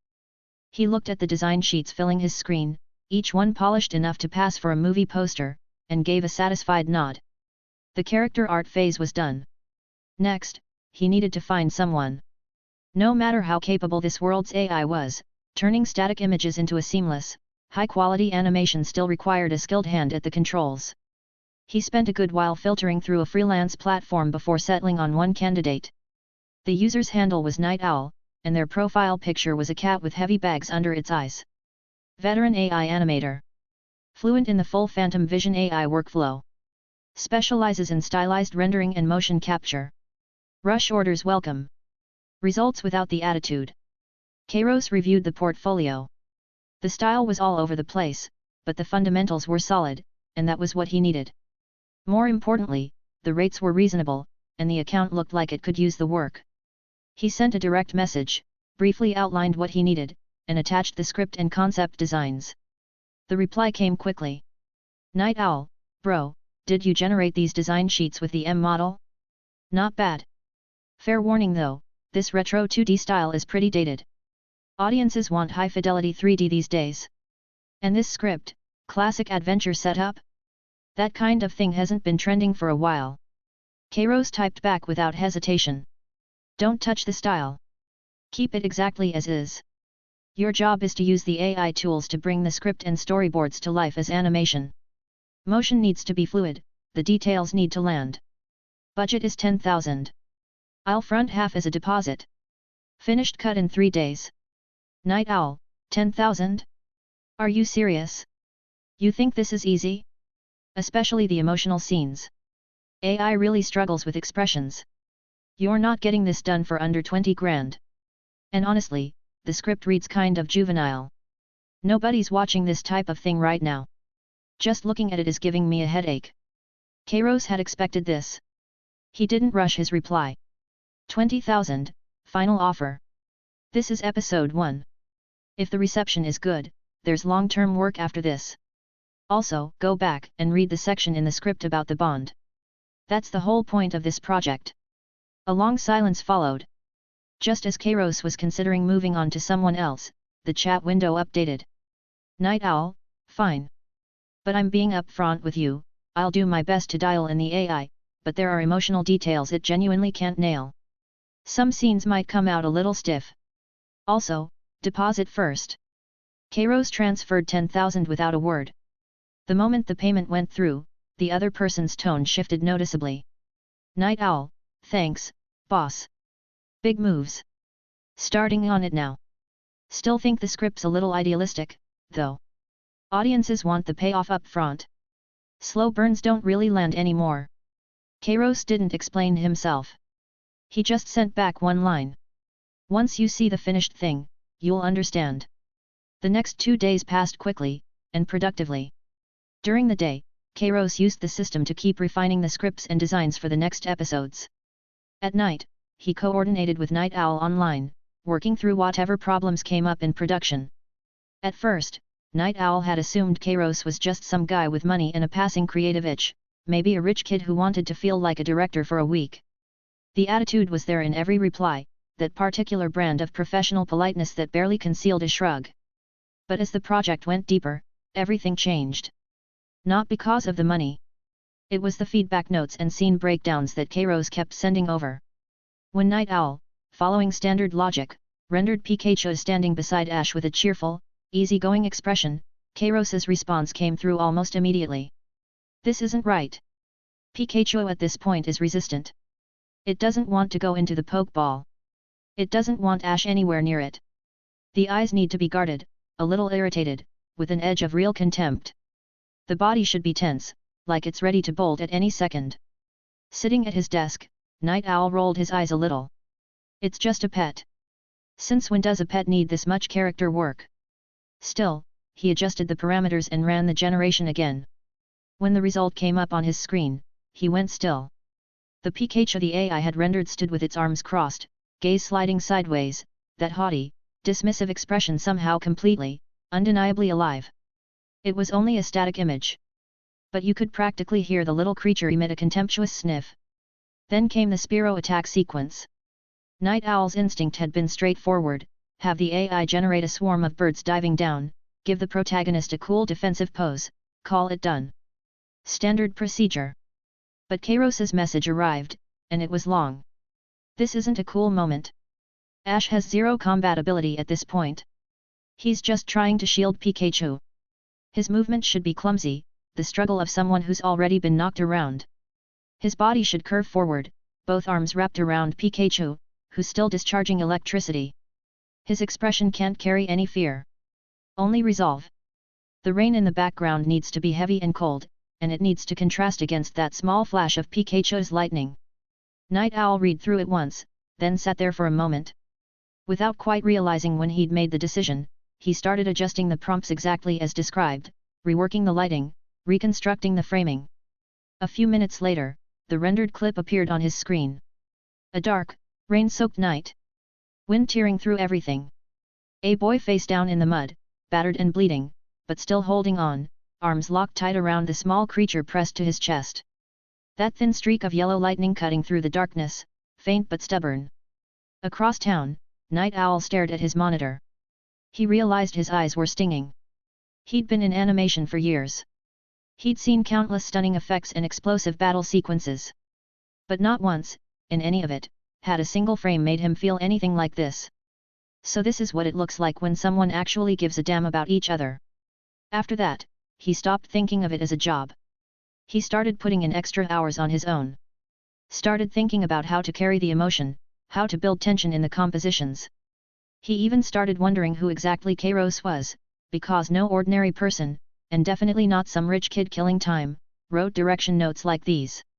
This was someone who understood storytelling at a deep level. Someone with a serious background in directing or writing. What he couldn't figure out was why someone like that had come to him. Late on the second night, Night Owl sent the final cut. Night Owl, done, boss. Take a look. Honestly, this was the most exhausting job I've ever taken on. Also the most satisfying. Seriously though, if this doesn't blow up, I'll eat my laptop. Chapter 318 Welcome to the world of Pokémon. Ash makes his entrance. Kairos finished reading the message and tapped the video. The screen lit up. A clear morning in Pallet Town, sunlight pouring through a bedroom window onto a messy bed. An alarm clock blared, and a kid in a cap jolted awake, scrambling frantically to pull himself together. Cut to Professor Oak's lab, a red and white Pokeball gleaming on the table. Then came that first meeting everyone remembered. Pikachu rolling its eyes. Ash's goofy grin. And finally, the moment a flock of Spearow came screaming down from the sky and Ash threw himself in front of Pikachu without a second thought. The animation budget was clearly tight. The resolution wasn't great, some of the movement felt a little stiff, and the backgrounds could have used more detail. But the atmosphere, the emotion, all of it landed exactly the way it needed to. Especially that final shot, Pikachu launching itself off Ash's body as lightning split the sky wide open. Yeah. That was it. It worked. Kairos exhaled slowly, then transferred the remaining 10,000 yuan to Nidol and typed out a short message. Good work. Your skills are solid. More is coming, I'll reach out. Nidol replied almost instantly with an ecstatic meme, then followed it up. Boss, I'll be straight with you. At first I thought your script was kind of childish. But now I actually want to see what happens next. Whatever you're paying, as long as you keep writing, I'll cut you a deal. I want to know where this kid and that Pikachu, right? I want to know where they end up. Kairos smiled, then closed the chat. All that was left now was putting it out there.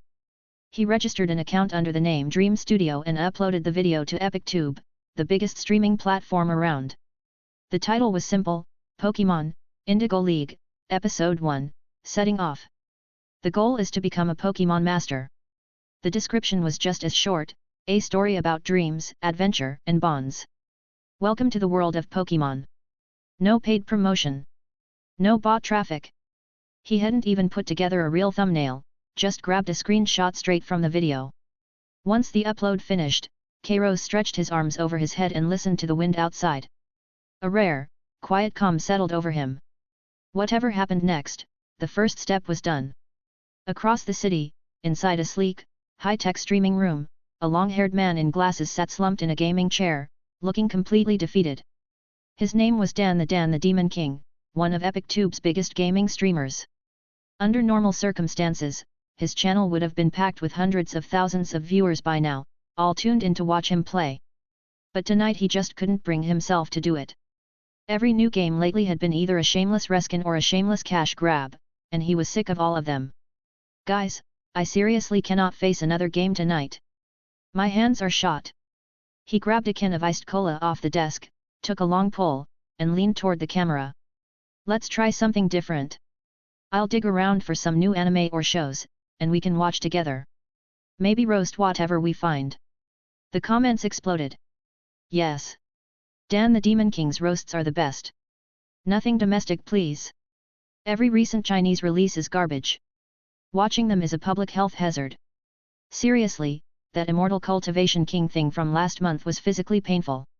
You almost rage quit your own stream. Look for hidden gems. Maybe we actually get lucky.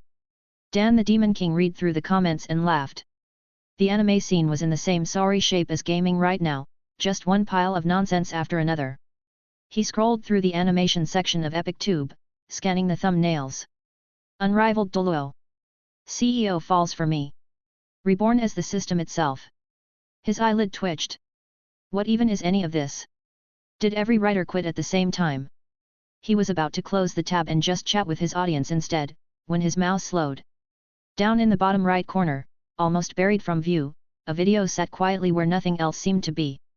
The thumbnail showed a boy in a red and white outfit cradling a small yellow creature with a lightning bolt tail. The art style looked a little retro. The title, Pokémon, Indigo League, Episode 1, Setting Off. The goal is to become a Pokémon Master. Pokémon. He murmured it aloud, frowning slightly. What was that? He'd never heard of it. And the thumbnail didn't look like any kind of major production. If anything, it resembled the sort of bright, simple cartoon you'd throw on for a 5-year-old. But for some reason he couldn't quite put his finger on, maybe it was the slightly over-the-top, dead serious earnestness radiating from the title. His cursor drifted toward it almost on its own. Alright guys, we're gambling. This one. He pointed at the screen. His finger hovered over the left mouse button for half a second, then clicked. The screen flickered and the video started loading. His chat went berserk. Comments came flooding in so fast they were barely readable. He's actually going for it. Dream Studio sounds like some 2-bit operation out of a basement. Front row for Dan the Demon King stepping on a landmine. That thumbnail looks like it's running on 144p. We waited all night for you to stream and this is what we're watching? I don't want cash grabs or toddler cartoons. Bro has been under too much stress. His taste is slipping. I'm out. This resolution is physically hurting my eyes. I'm going to go watch that new Unrivaled thing. Story's trash but at least it doesn't look like this. Dan the Demon King watched the flood of complaints roll by and his expression tightened. Honestly, he was already second-guessing himself. That click had been pure autopilot. He'd noticed something in the thumbnail boy's eyes that caught him off guard, but looking at it again with fresh eyes, this really did look like a cheap, rushed production. In today's market, even small independent animations opened with some big splashy CG title sequence and a bombastic theme song, just to hook the audience in the first 30 seconds. This video? Pure black screen after clicking play. Not even a studio logo. The poverty was practically radiating through the monitor. Alright guys, we're already here. He took another swig of cola, trying to settle his restless chat. There's nothing good out there anyway. Think of this as public service. We're testing it so you don't have to. If this thing doesn't grab me in the first 5 minutes, I'm closing it and we'll go roast that new disaster that just dropped. He said it with confidence, but privately he was already bracing for disappointment. No real thumbnail, clearly no budget. What could something like this possibly have going for it? Probably some generic template slapped together by an algorithm. A waste of anyone's time. He kept his finger hovering near the close button, ready to bail at a moment's notice. Then the black screen dissolved, and the image came to life. No flashy effects. No swelling music. The opening was quiet, almost strangely so, carrying the faint grain of something old. The first thing on screen was a weathered, lived-in face. An elderly man in a white cap looked directly into the camera, his voice deep and unhurried. Hello, everyone. My name is Professor Oak. Welcome to the world of Pokémon. Professor Oak's voice filled the streaming room, accompanied by images of creatures unlike anything his audience had ever seen. In this world live creatures known as Pokémon. Some frolic in tall grass. Some soar through open skies. Some glide through the depths of the ocean. They share this world with us, some kept as companions, easing loneliness, others as partners, fighting side by side with humans as they explore everything this wide world has to offer. The flood of comments, which had been roaring moments ago, started thinning out without anyone quite noticing. Dan the Demon King blinked. Something about this didn't feel right. Not in a bad way. Just different. It wasn't the frenzied clashing violence that dominated most shows. It wasn't the senseless spectacle of every cultivation fantasy on the market. The old man's voice was genuinely calm, like a real explorer describing a world that actually existed somewhere out there. Then the cuts started coming faster. A frog with a bulb growing out of its back. A lizard with a flame burning at the tip of its tail. A round, wide-headed turtle with a dopey expression. The creatures flashed across the screen one after another, each one distinct, each one alive. The art style was vintage, but the design sense behind every single creature was unlike anything this world had produced. What the heck are those things? That fire lizard actually looks pretty sick. Pokémon, this world feels huge. Wait, you can store them inside those red balls? Like a living creature just fits inside a ball? That's wild. Okay, that's actually a genius idea. Imagine just pocketing your dog when you're done walking it. LMAO. Dan the Demon King watched the comments shifting and felt a small, genuine flicker of interest. The world building was creative in a way that actually earned it.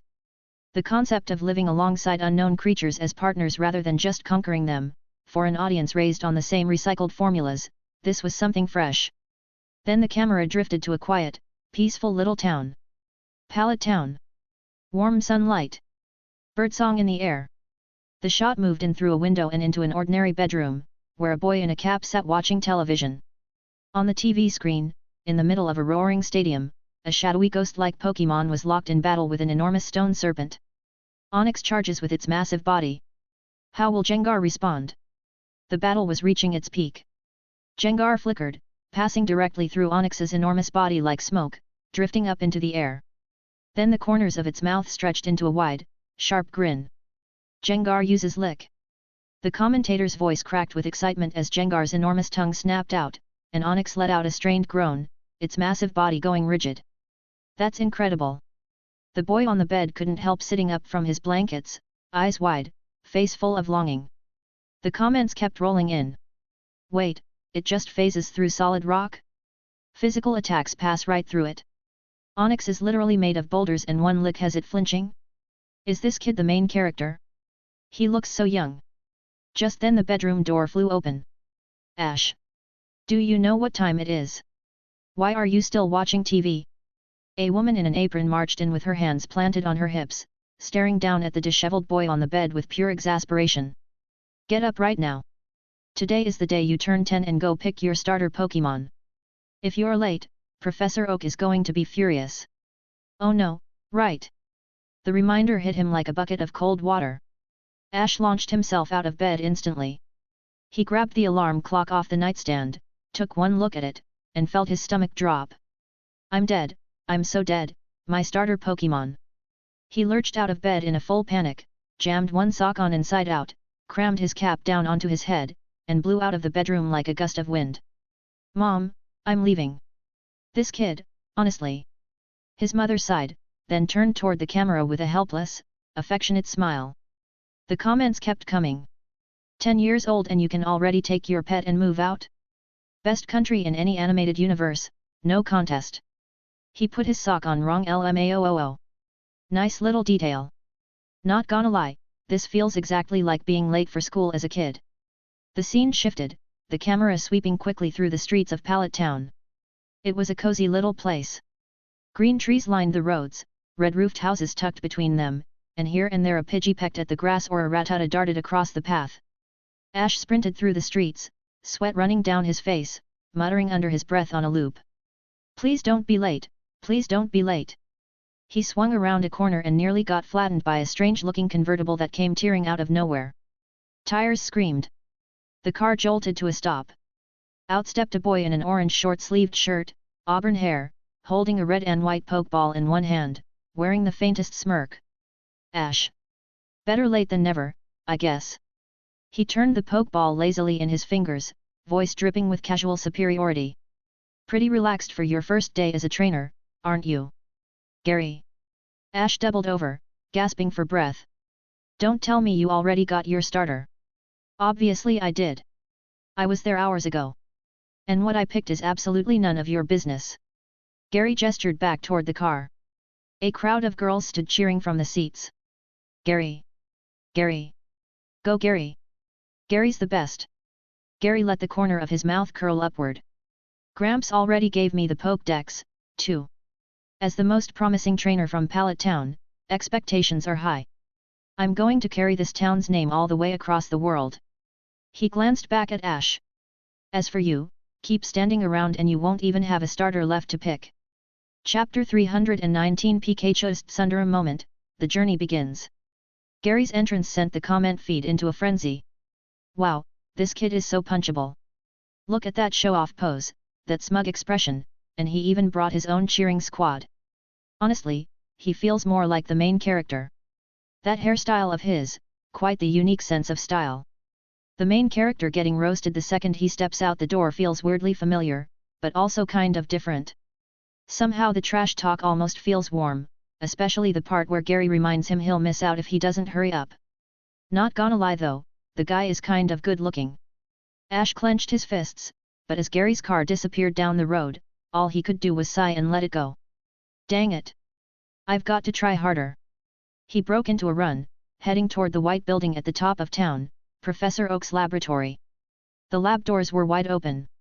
Ash came barreling through them and nearly knocked over an old man in a white coat. Professor Oak.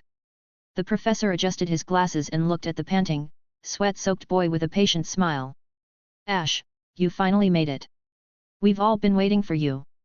Sorry, I overslept. Ash scratched the back of his head. Professor Oak shook his head and turned toward the lab bench. Come on, then. The starter Pokémon are right over here. Ash took a deep breath and walked over, practically buzzing with excitement. 3 red and white Pokeballs sat on the bench. These are Bulbasaur, Charmander, Squirtle. Ash murmured, reaching straight for the one in the middle. I choose you, Charmander. The ball popped open. Nothing came out. Hey. Well, the thing is, Charmander was taken by another trainer about 5 minutes ago. Ash turned to Squirtle's ball next. Same result. Gary had already grabbed that one too. Fine, there's still Bulbasaur. He took another deep breath and grabbed the last ball. When it opened, there was nothing but air. His hand froze in midair. He was starting to understand. Professor Oak let out a slow sigh, an awkward smile creeping onto his face. Well, Ash, the truth is, they're all gone. The words hit like a thunderbolt. Ash went completely rigid, staring at the empty pedestals. What? All of them? Professor Oak scratched his head. As you know, we had quite a few new trainers this year. Gary came early and took Squirtle, a girl picked up Charmander, and someone else grabbed Bulbasaur. Right now, there's only one left. As he spoke, silhouettes of the 3 Pokémon appeared behind him, each crossed out with a big red X. The comment feed lit up. Wait, there's only one left? What kind of start is this? Gary is shameless. He took all the good ones and left the main character with what, exactly? To be fair, all 3 of those Pokémon looked pretty great. The one with the bulb on its back is Bulbasaur? Looks dependable. The one with the flame tail is Charmander? Definitely the coolest looking one. Yeah, I'd pick Charmander too. The main character's in trouble now. Bet he's stuck with whatever reject is left. Streamer, if you could choose, which one would you pick? Demon King glanced at the comments and thought for a moment. If it were me, definitely Charmander, he said into the mic, something genuinely appreciative in his voice. It just looks powerful. Its evolutions are probably in the Charizard line, right? Way too cool. The moment the words left his mouth, he paused. How long had it even been? A few minutes, and he was already debating starter picks? And judging by the comment section, everyone had completely sunk into the show. Not a single person was still griping about the low production quality or the missing intro. This anime actually had something going for it. On screen, Ash looked crushed but still reached for the last remaining Pokeball. Whatever's inside, I want it. He pressed the button. A burst of white light flashed across the bench. A small yellow creature with long ears and a lightning bolt-shaped tail appeared on the table. Chubby, round little body. Bright, beady eyes. 2 small red circles on its cheeks, like little dimples. Pika. It tilted its head and let out a short, clear cry. The comment feed instantly flooded with some variation of the word cute. Holy crap, it's so adorable. What even is this thing? A mouse? How is a mouse this ridiculously cute? Those little red cheeks, I just want to squeeze them. Whoever designed this is a genius. Pikachu? Is that its name? It rolls off the tongue surprisingly well. Ash was just as captivated. He reached out excitedly, hand extended. Pikachu, I'm Ash. Starting today, we're partners. Pikachu's reaction was not what anyone expected. It hopped backward, crossed its tiny arms over its chest, turned its head sharply to the side, and fixed Ash with an expression of pure disdain. Pika-pie. The comment section lost it. Ha ha ha. This little thing has such an attitude. The contempt is real. Look at that face. That is a solid don't touch me if I've ever seen one. I'd make the same face honestly. You wake up and there's some random stranger grinning at you like an idiot. The personality on this thing is something else. It's not just a cute little pet. Full Tsundere energy, through the roof. Professor Oak wiped the sweat from his forehead. When I say it's special, I really mean it. This Pikachu has a rather unusual personality. It doesn't warm up to people easily. Ash wasn't ready to give up. He grabbed a small compact device from the table and scanned it over Pikachu. Pokédex, activate. A mechanical voice rang out as data filled the screen. Mouse Pokémon, Pikachu. An electric-type Pokémon. It has small electric sacs on either side of its face. When threatened, it discharges electricity. The viewers were caught off guard all over again. Wait, what is that thing? Some kind of scanner. It can just analyze any Pokémon instantly? That's insane. If I had something like that, I'd ace my biology class. Hold on, forget the gadget. The important part is that it can generate electricity. That little thing can actually zap people. It looks so harmless, and then you find out it's basically a live wire. I like it even more now. On screen, Ash clearly hadn't taken the electric discharge part seriously at all. He just wanted to get Pikachu home. He scooped Pikachu up and tried to drag it along with him. Come on, don't give me that look. Let's go, we're going on a journey. Pikachu struggled with everything it had. The electric pouches on its cheeks began sparking with dangerous little flickers. Pikachu. Ash was still grinning, completely oblivious to what was about to happen. A blinding yellow bolt erupted the next second and swallowed him whole. ZZZZT. The screen went white. When the picture came back, Ash was charred black, hair standing straight up, wisps of smoke curling off him as he collapsed to the floor with stars in his eyes. Right alongside him, Professor Oak, who had simply failed to step back far enough, had gone down too. The comment feed completely lost it. The screen filled wall to wall with strings of laughter and people claiming they were dead. Ha ha ha ha ha ha. I am actually deceased. This killed me. He really can shock people. And it looked painful just to watch. Is the main character okay? He looks like charcoal at this point. Pikachu did not hesitate. Not even for a second. Ha ha ha. Streamer, this anime is something else. The main character is going to have a rough time, I can already tell. Demon King laughed so hard he nearly spat out the cola he'd just sipped. He wiped his mouth and stared at the two scorched figures on screen, smoke still rising off their hair. Whatever unease he'd felt earlier was completely gone. Sure, the animation quality wasn't great. Sure, there was no intro. Sure, the production team was clearly working on a shoestring budget. But the writing? The writing was actually kind of fun.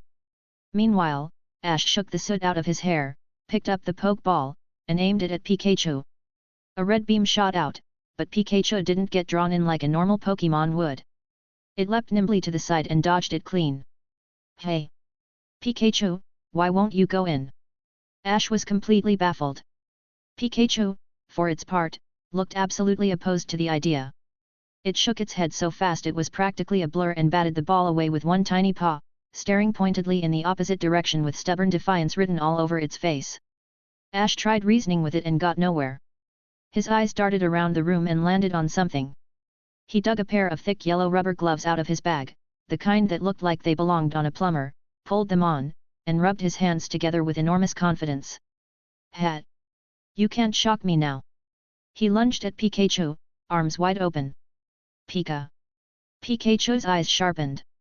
Just as Ash's hands were about to make contact, the electric pouches on its cheeks unleashed a ferocious burst. ZZZZT. Blinding light swallowed Ash whole. Aa. He let out a scream that could have woken the dead, convulsed midair, and dropped to the ground as a charred silhouette. Professor Oak, who had tried to step back and simply hadn't stepped back far enough, took the residual current squarely and toppled backward in perfect rigid defeat, smoking and wide-eyed. The comment section detonated. Ha ha ha ha. Professor Oak is having the worst day. 0 enemies defeated, massive self-damage, and 1 innocent bystander taken out in the crossfire. Those rubber gloves must have come from a bargain bin. What was the point if they don't even work? Pikachu, you want to grab me? Zap. And I'll take the old man down with you for good measure. Is this main character kind of dumb? Like, rubber gloves on your hands don't stop electricity from hitting the rest of your body. Demon King sat in front of his monitor watching the two scorched figures on screen, laughing quietly to himself. He had to admit, he found Ash kind of charming. Dopey as he was, there was something oddly relatable about him. Like looking at a younger version of himself. The smarts, though. That definitely needed some work. The scene shifted. After several more failed attempts, Ash had clearly given up on forcing Pikachu into the ball. Somehow, he had produced a thick rope, tied one end around Pikachu's neck, grabbed the other end himself, and was literally dragging the Pokémon forward on a leash. Pikachu followed along with a face full of protest, all 4 tiny legs scrabbling against the floor, gouging 2 long drag marks into the lab's polished surface as it was hauled toward the exit. Pika! The sound it made was loaded with grievance. Its feelings on the matter could not have been clearer. The comment section imploded. Ha ha ha ha. Is he walking Pikachu? The whiplash is real. 1 minute he's talking about partnership and bonds, the next he's literally walking it on a leash like a dog. Pikachu, don't touch me.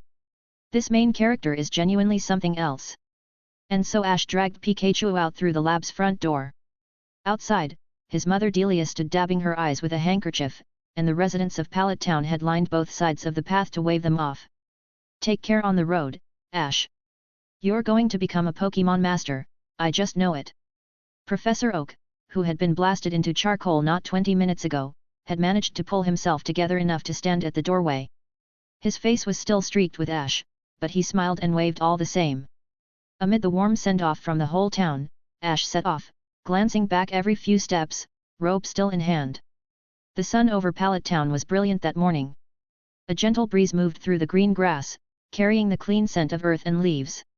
For Ash, though, this beautiful morning was anything but peaceful.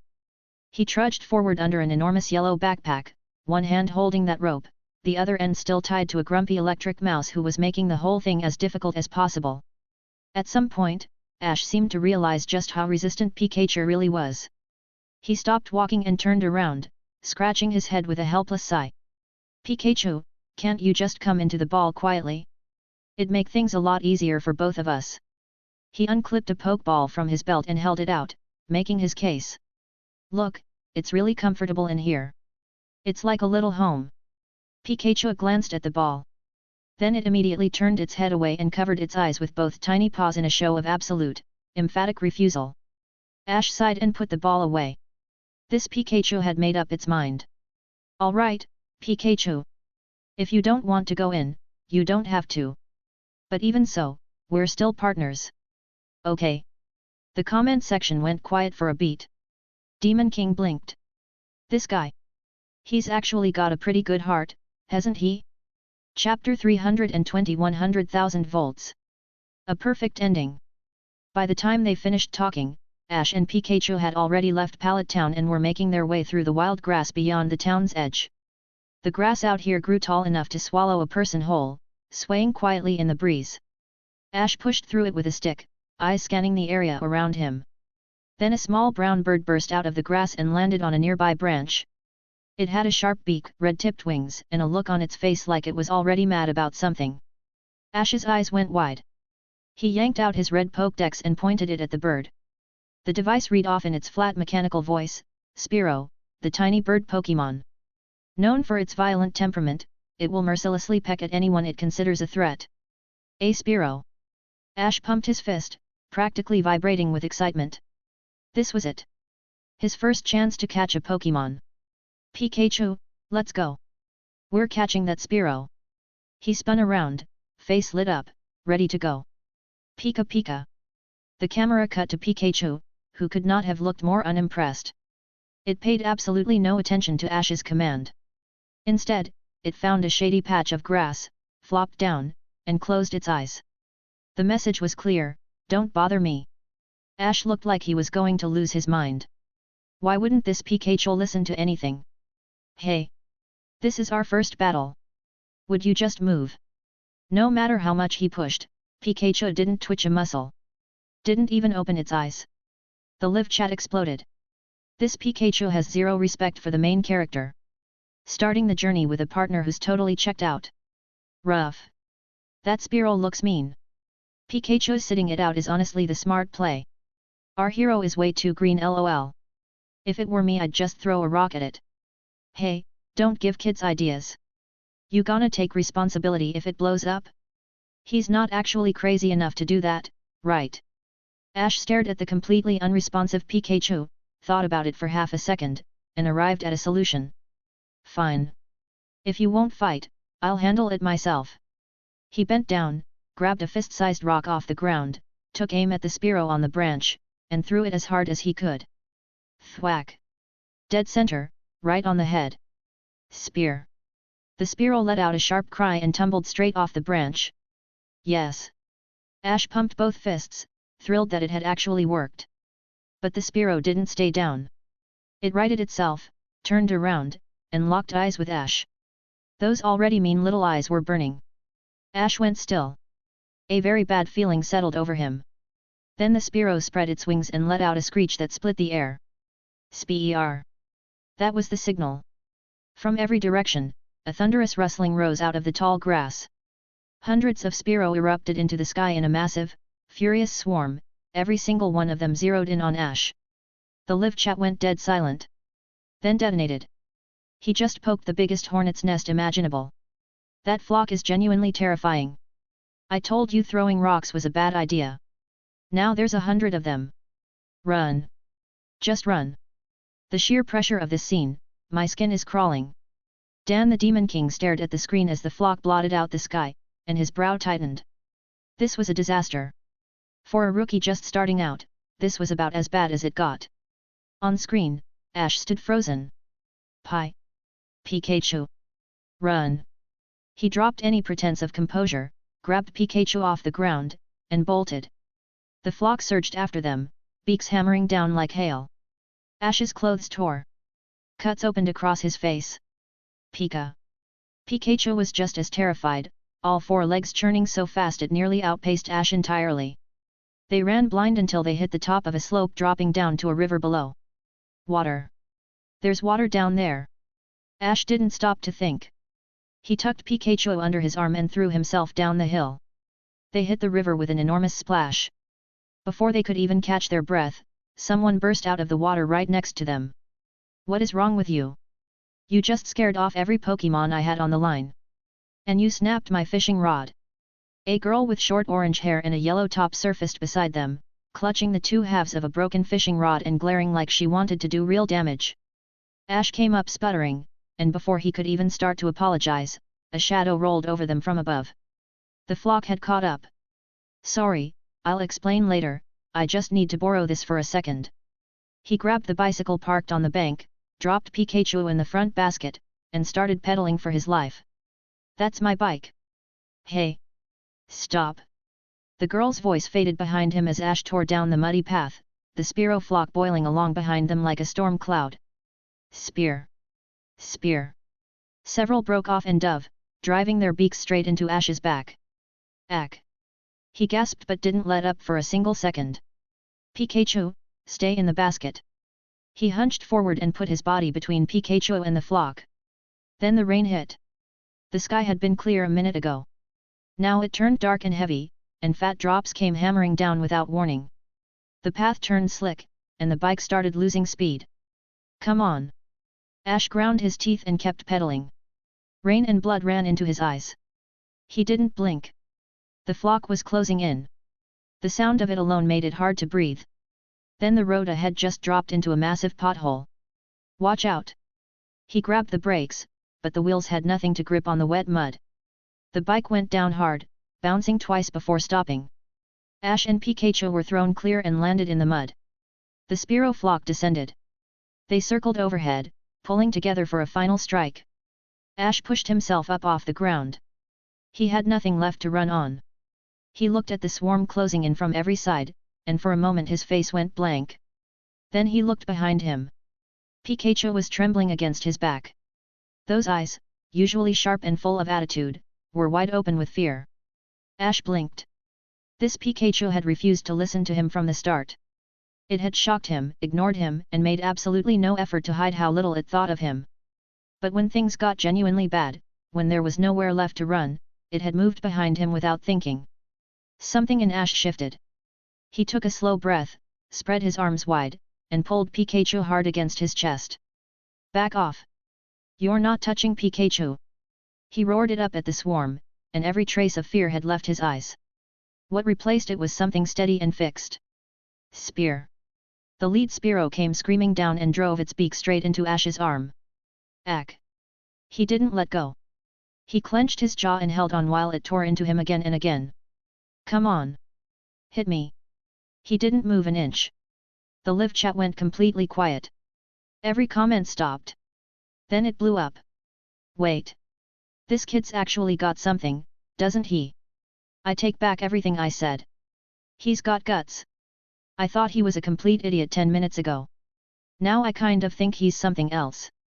Dan watched the figure on screen, battered and bleeding and still standing his ground, and felt something close to real admiration settle over him.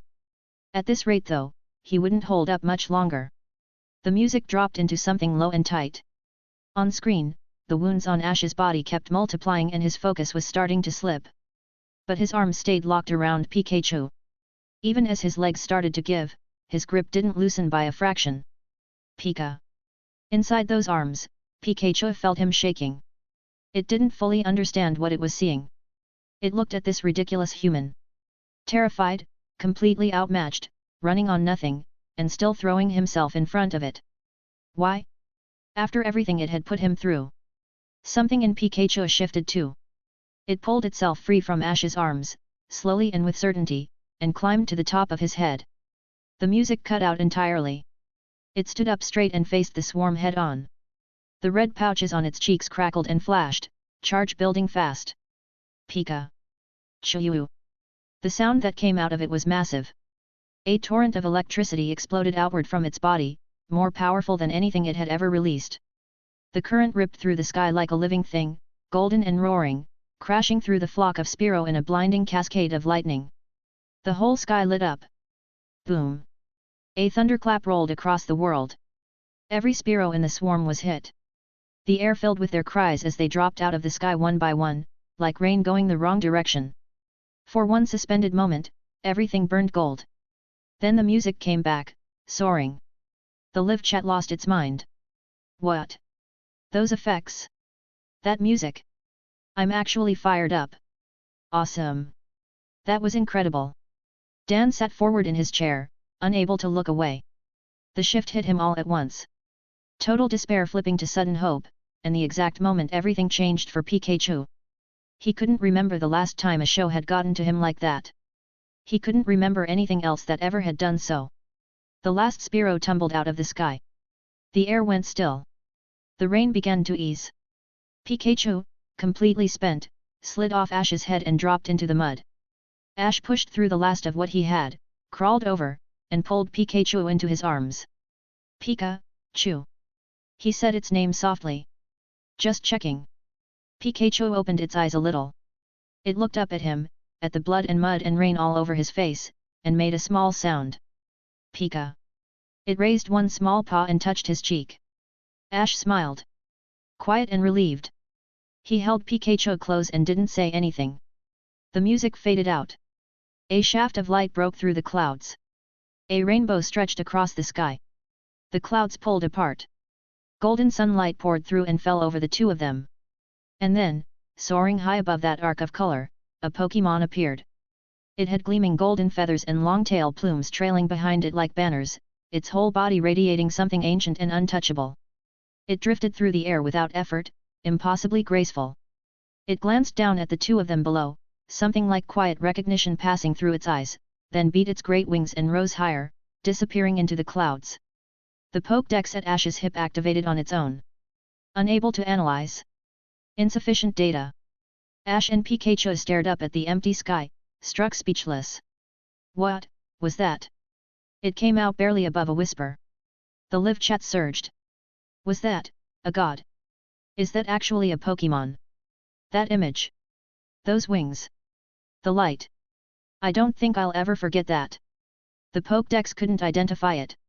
Whatever that thing is, it's on a completely different level. Got a screenshot, DM me, $2 each. Dan stared at the spot where it had vanished and felt something stir deep in his chest. It had only appeared for a moment. But it left something behind, a resonance that didn't settle, like something had reached a part of him that didn't usually get touched. Meanwhile, the score built underneath the scene, sweeping and full of open space, as Ash held Pikachu and looked up at the rainbow with something aching in his eyes. Pikachu. We're going to get stronger. Strong enough to reach something like that someday. I promise. Pika. Pikachu nodded firmly. And its eyes had completely changed. The attitude was gone. What was there now was simple and solid and real, trust. The image held. Two small figures looking up at the sky together, the rainbow arcing above them, Ho-Oh's silhouette shrinking into the distance. Then, with no warning, Pikachu's eyes rolled back and it passed out cold. Hey! Pikachu! Ash yelped, grabbed it, and took off running toward the horizon as fast as his legs would carry him. Cut to black. A logo faded in, a Pokeball, red and white, with the outline of Pikachu's ears and its lightning bolt tail worked into the design. Pokémon, unaired. To be continued. The final frame held while the live chat churned on, full of people who weren't ready to let it end. Dan leaned back in his chair and let out a long, slow breath. He honestly could not remember the last time he'd enjoyed watching something this much. Chapter 321 Perfect, Authentic Voice Acting. The flood of comments in the live stream finally started to slow down, but the excitement wasn't going anywhere. The screen had gone dark, showing nothing but the Pokeball logo with Pikachu's ears and lightning bolt tail, and the viewers were nowhere near satisfied. That's it? Already? It felt like it barely got started. What happened to Pikachu? With injuries that bad, is it gone for good? What was that golden Pokémon at the end? Even the Pokédex couldn't identify it. It felt almost holy. It has to be insanely powerful. Ash was incredible. The moment he threw himself in front of Pikachu got my heart racing. That's exactly what a main character should be. I have to say, this show has something. It seemed kind of kiddie at first, but then it just went there. What happens next? Ash is going to save Pikachu, right? They're going to be unstoppable together eventually, right? I need the next episode. Right now. I need it. Dan the Demon King took a slow breath as he watched the screen fill with desperate pleas for more. That restless, hollow feeling had settled in his chest like an itch he couldn't reach. Without really thinking, he moved his mouse and found the next episode button below the video. He clicked it. A pop-up appeared instead of the footage he was hoping for. Next episode unavailable. Please wait for updates. He stared at it for a second, then clicked again. Same thing. They only released one episode? And there's no update schedule. For any other anime, that would have been unthinkable. Other shows practically fell over themselves to dump 20 episodes on launch day, updating daily or every other day at the very least. In a market this competitive, slow updates meant getting buried. Everyone was racing, and you either kept up or disappeared. But this anime seemed to play by completely different rules. Had they just forgotten to post more? He scratched his head and pulled up the video's details page. It had one simple line, updates irregular. Stay tuned. You've got to be kidding me, he muttered, though it came out more anxious than annoyed. He desperately needed to keep watching. The viewers in his chat had clearly noticed the same thing, and the comments went off. No next episode? Are you serious? I had my snacks ready and everything. The production team is trying to kill us.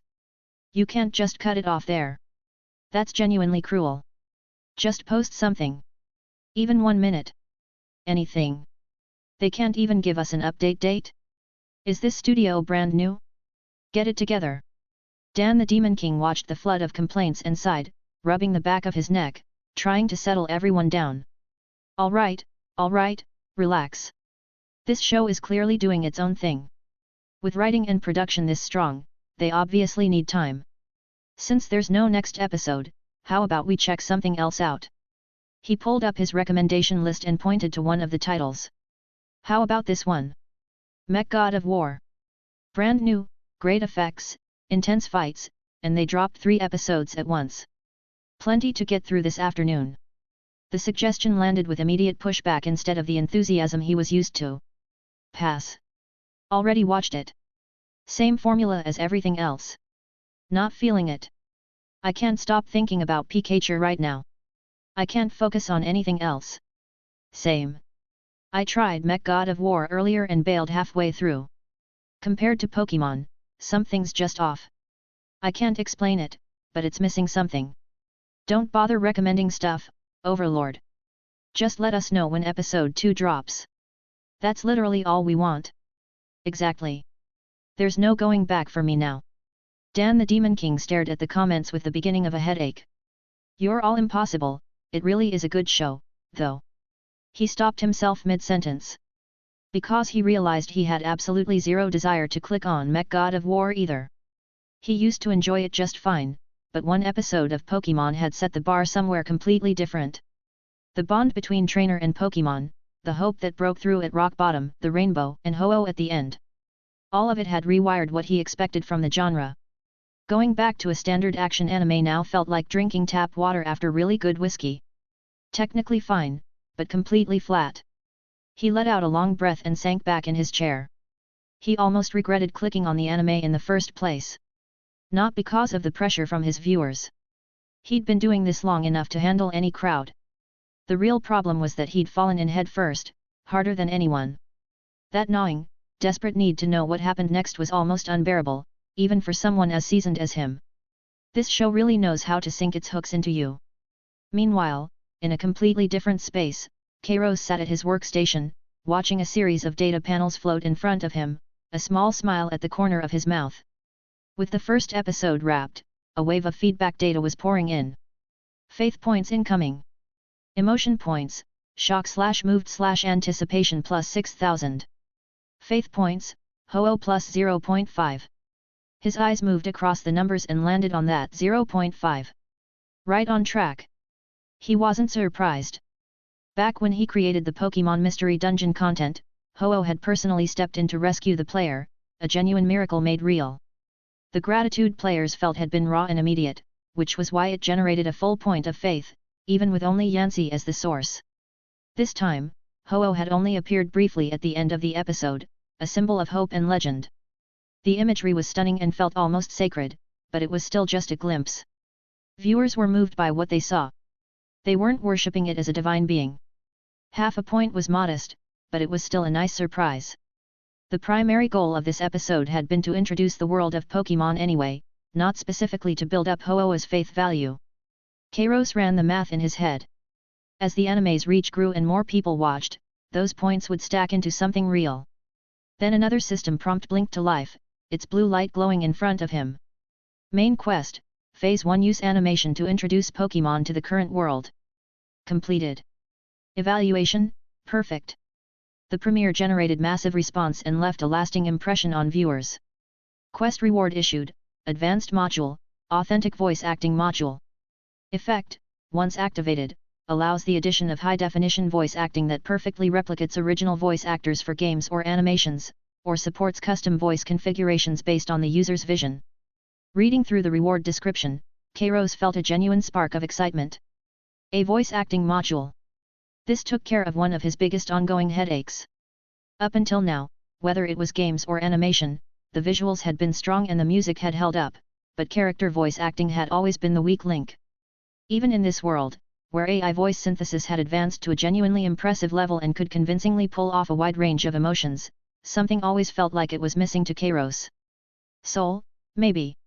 In this episode, for instance, Ash's voice and Pikachu's Pika Pika had been handled well by AI, and the emotions came through clearly enough, but stacked against the classic performances Kairos remembered, ones that carried the real humanity of actual voice actors, there was always that faint but unmistakable gap. Some things just couldn't be fully replicated. This module closed that gap. Voice acting was what gave a character's voice its soul, the thing that captured personality and emotion in ways that made audiences recognize a character from sound alone.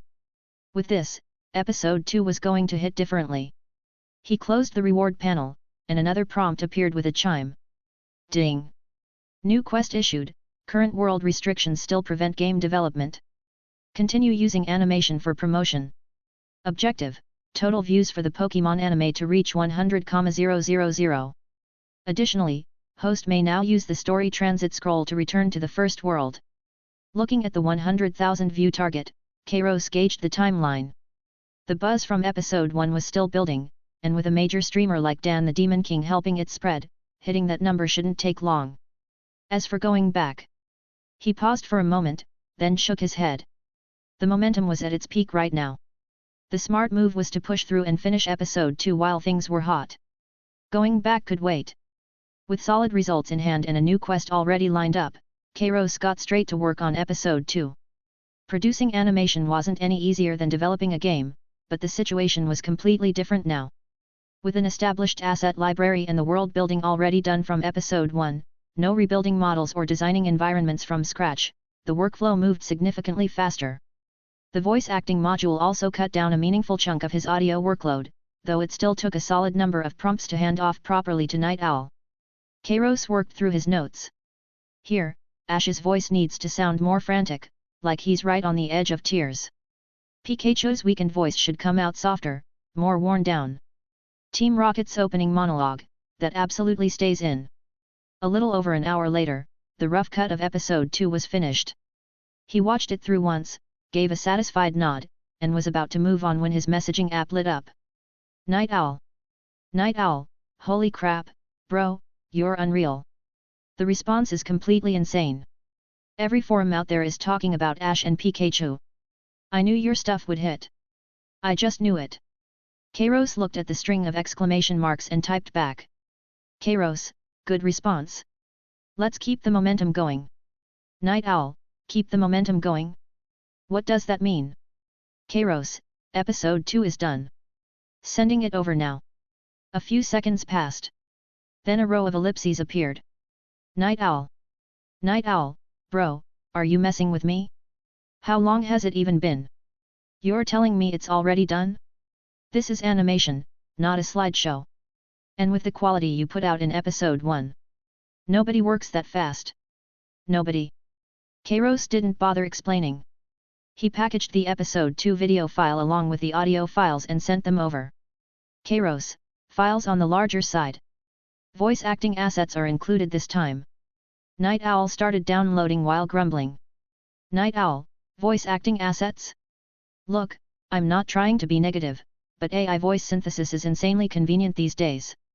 If you find it tedious, just let it generate automatically. Honestly, voice acting as a profession is basically on life support at this point. Why go out of your way to do this? Seems like way more work than it's worth. He genuinely didn't get it.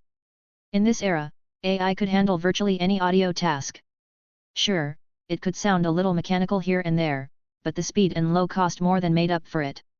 Going out of your way to source real voice work felt completely unnecessary. Then the download finished. Out of habit, he opened a few of the audio files and hit play. Hey!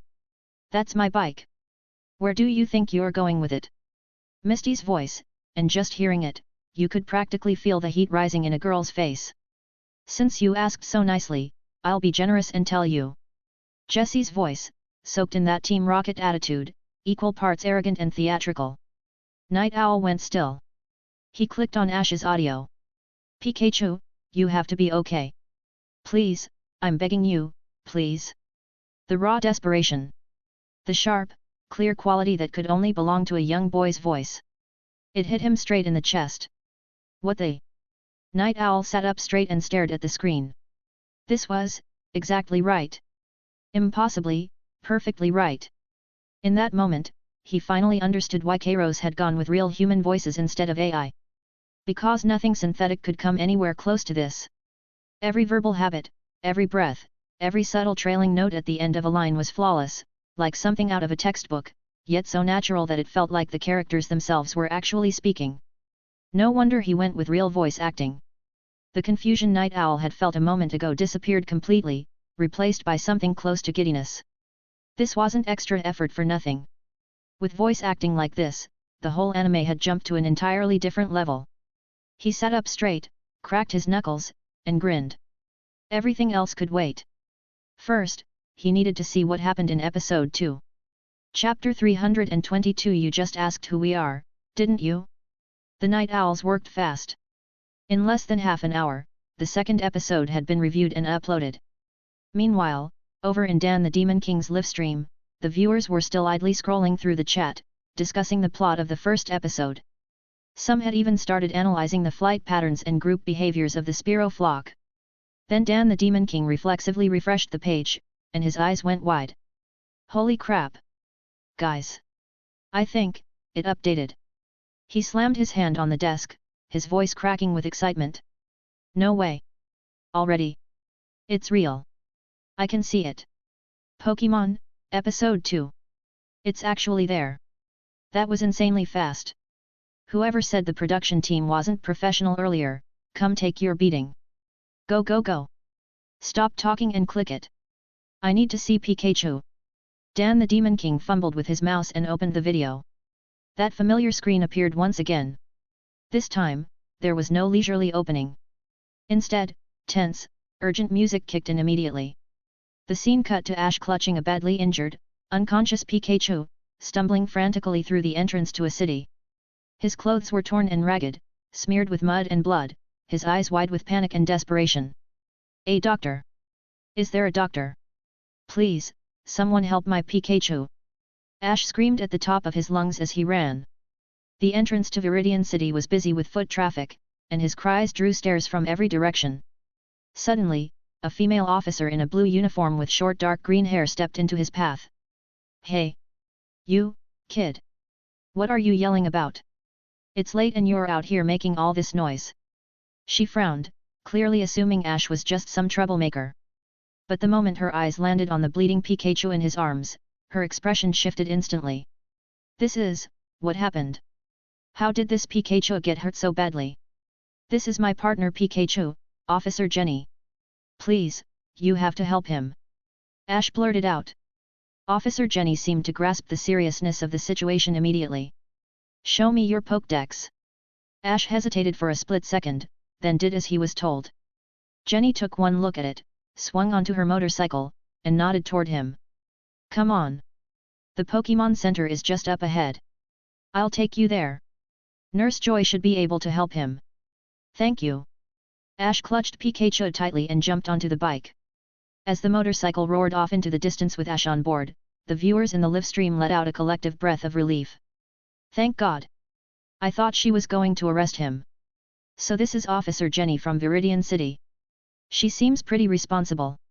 She still asked to see his Pokédex even in a situation like this. Probably checking to make sure he's not some kind of criminal. Please let Pikachu be okay. The camera cut quickly to a building with a red roof, its Pokeball logo glowing prominently against the night sky. Ash burst straight through the front doors. Is anyone here? Please, someone help me. Behind the front counter stood a young woman with pink hair and a nurse's uniform. Nurse Joy. She turned at the sound of his voice, and when she saw the battered Ash and the barely conscious Pikachu, her expression hardened. Are you a trainer? How did you let your Pokémon get into this condition? That's completely irresponsible. Her words were sharp, but her hands were already moving. She hit the emergency button on the counter without a moment's delay. Quickly. Chansey, get the stretcher. Prep the emergency treatment room. A round, pink Pokémon came rolling out, carefully lifting Pikachu and placing it on the stretcher. Ash watched Pikachu be wheeled away, then collapsed against the floor, gasping for breath. Please be okay, please be okay. The chat flooded with messages of hope and prayer. Nurse Joy acts tough but she's got such a good heart. So this is a Pokémon Center?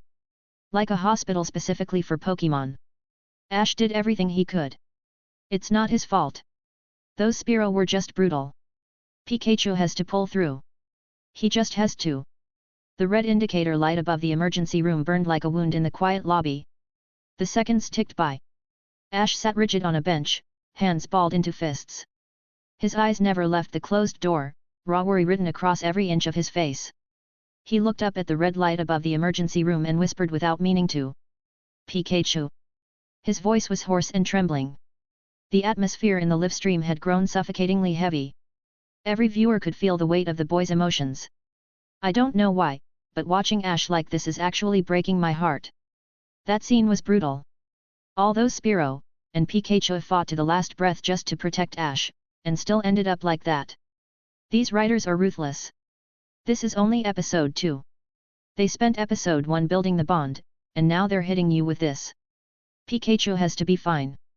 He's the main character. He's not going to die, right? Dan the Demon King stared at the dejected boy on screen, a heavy feeling settling in his chest. He let out a slow breath. This production team really knows how to work your emotions. The pressure from the Spearow attack hasn't even worn off yet, and now they pile on this agonizing weight. They've completely maxed out the tension. Just then, as if searching for something to anchor himself, Ash gave his head a small shake and glanced around the lobby. His gaze drifted to the wall nearby, where an ancient-looking stone tablet was mounted at the center, framed by intricate carved patterns. It looked mysterious and solemn. Ash rose to his feet and walked slowly toward it. As the camera zoomed in, the viewers in the live stream could finally make out what was carved on it. There were 4 Pokémon depicted in distinct forms. At the center, wings spread wide in majestic flight, was a large avian Pokémon, its body blazing gold and red, resplendent as a living rainbow, its posture radiating divinity and power, as if it were gazing down upon the world below. Beneath it stood 3 Pokémon of the land, a tiger wreathed in crackling lightning, a great beast charging through volcanic ash, and a sleek predator howling through arctic winds. Ash's eyes lingered on the winged figure at the center, and something in his expression stilled. Hey! He murmured to himself, a flash of gold passing through his memory. This Pokémon, where have I seen it before? The chat erupted. No way! That stone tablet is giving off serious legendary vibes. Just look at the art style. Wait! The one in the middle.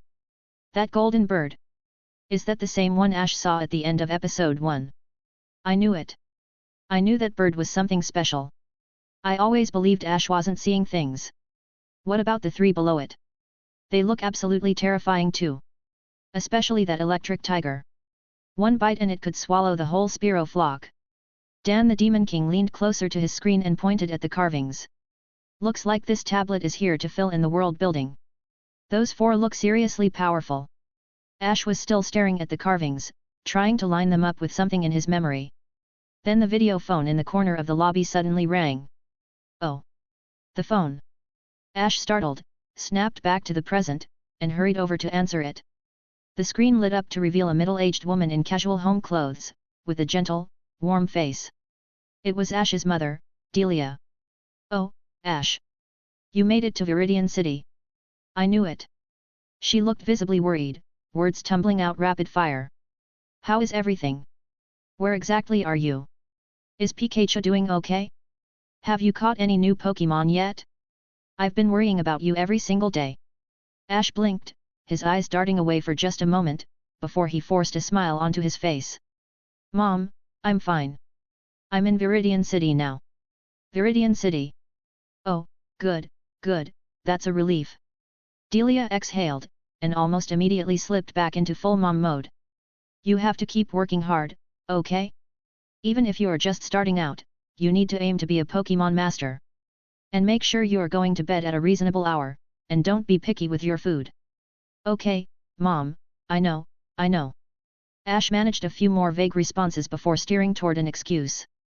Hey, Mom, I've got something I need to take care of. I'll talk to you later. He hung up, took a long breath, but barely had a moment to collect himself before the phone rang again. He picked it up. This time, a deep, booming voice came through. Oh! Is that Ash? Professor Oak's familiar face filled the screen. He appeared to be somewhere in his lab, currently holding a steaming cup of instant noodles. How's it going? I just heard from your mother that you're in Viridian City. Catch any new Pokémon yet? He slurped a noodle casually and asked as an afterthought, and how's that Pikachu behaving? Still giving you trouble? The light went out of Ash's expression. No new Pokémon. I haven't caught any. What? Professor Oak looked genuinely surprised. You've been out there this long and you haven't even tried to catch anything. Ash quickly explained. It's because Pikachu got hurt. Really badly. He's in the emergency room right now. What? Professor Oak nearly spilled his noodle broth. That serious? What on earth happened? You just left today. Ash gave him a quick rundown of the Spearow attack and everything that followed. Then he shifted topics, turning to gesture at the stone tablet across the lobby. Professor Oak, I noticed a carving on the wall in here. It shows 4 Pokémon, and one of them is a golden bird. I think I might have seen it on my way here, with Pikachu. A golden bird. Professor Oak paused, as if rummaging through his memory. Oh. You mean that stone tablet? Those are legendary Pokémon. He set down his noodles, pushed up his glasses, and his tone became uncharacteristically serious. What's depicted there is Entei, Suicune, Raikou, and Ho-Oh. These Pokémon are the stuff of legend in this world. They're said to possess extraordinary power, and virtually no one has ever actually encountered them. Ho-Oh. Ash repeated the name quietly. Professor Oak, I really did see it. Right before Pikachu and I passed out, a massive golden bird came flying out of a rainbow. It looked exactly like the one in the carving. You're saying you saw Ho-Oh? Professor Oak's expression was one of clear disbelief, and he seemed to be suppressing a chuckle. He was fairly convinced the kid had just been so overwhelmed that his mind had played tricks on him. I'm serious. I wouldn't make it up. When it appeared. Now, Ash. Professor Oak cut him off, adopting a patient, grandmotherly tone. Ho-Oh is a legendary class Pokémon. There's almost no verified record of anyone actually seeing it throughout history. You just started your journey, and you've been through a lot today. You might just be exhausted, or maybe you confused it with another Pokémon.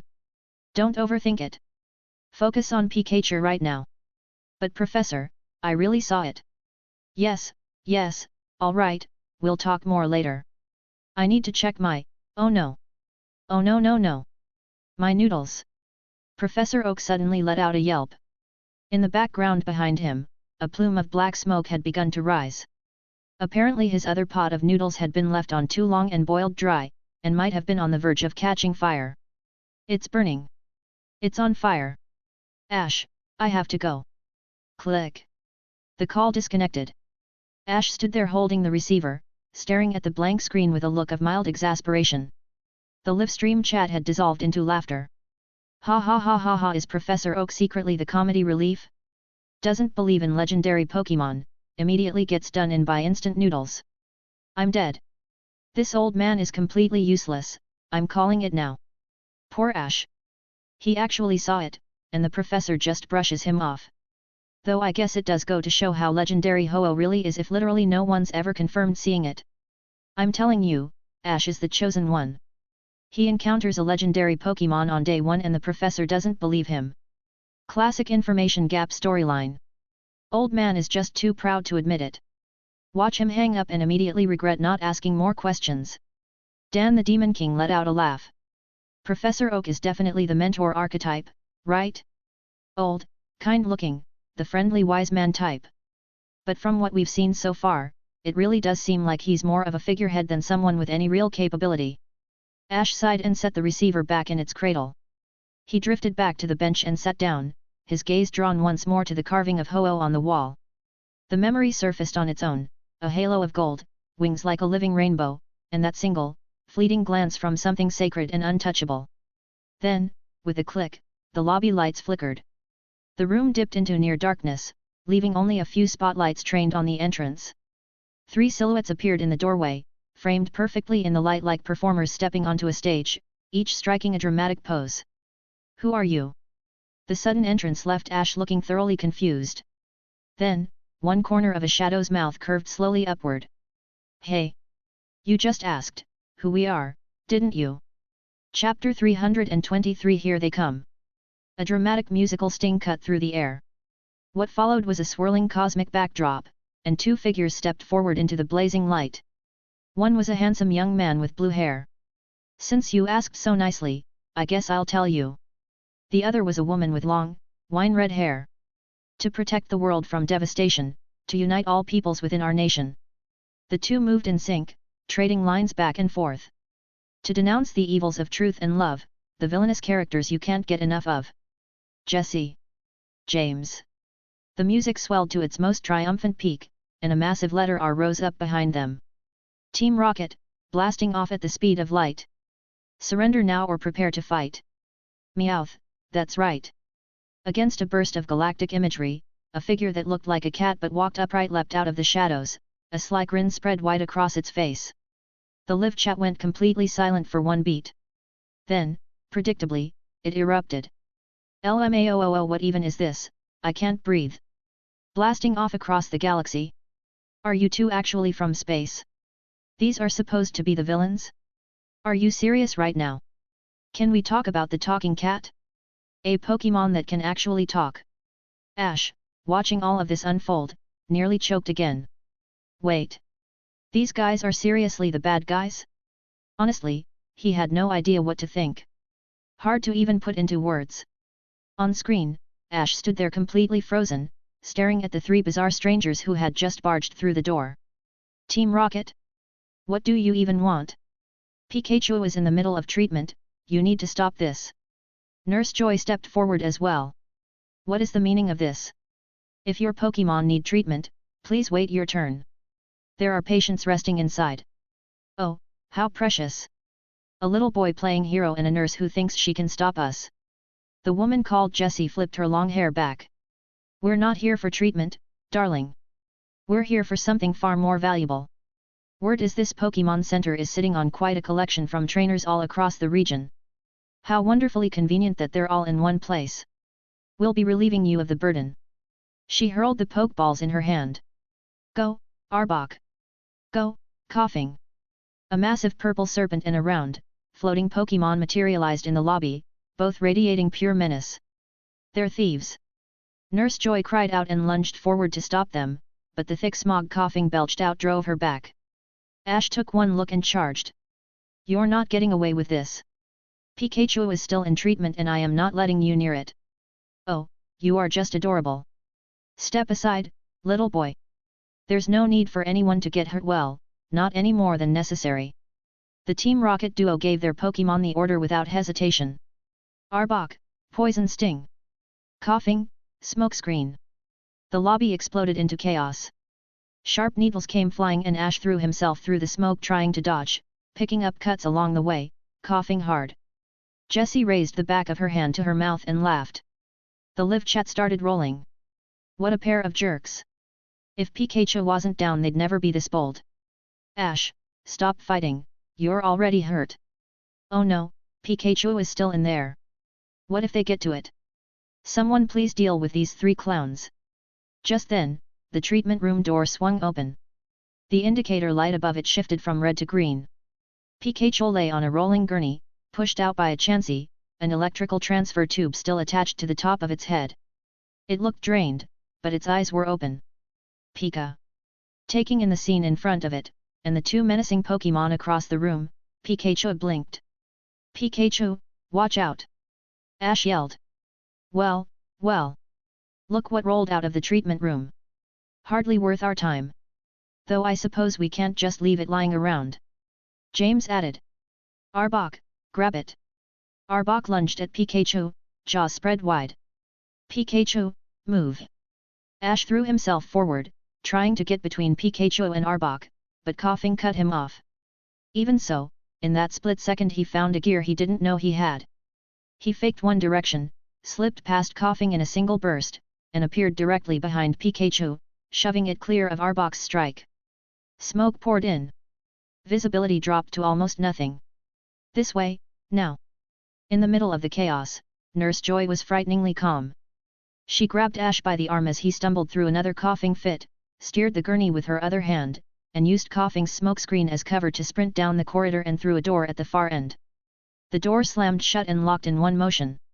Outside, a heavy dragging sound swept the floor, Arbok, slithering. Beneath it, the low hum of coughing drifting through the air. Two warped, looming silhouettes pressed against the small window in the door. Strange. I can still smell them somewhere close. Forget it. Probably just a storage closet. Check somewhere else.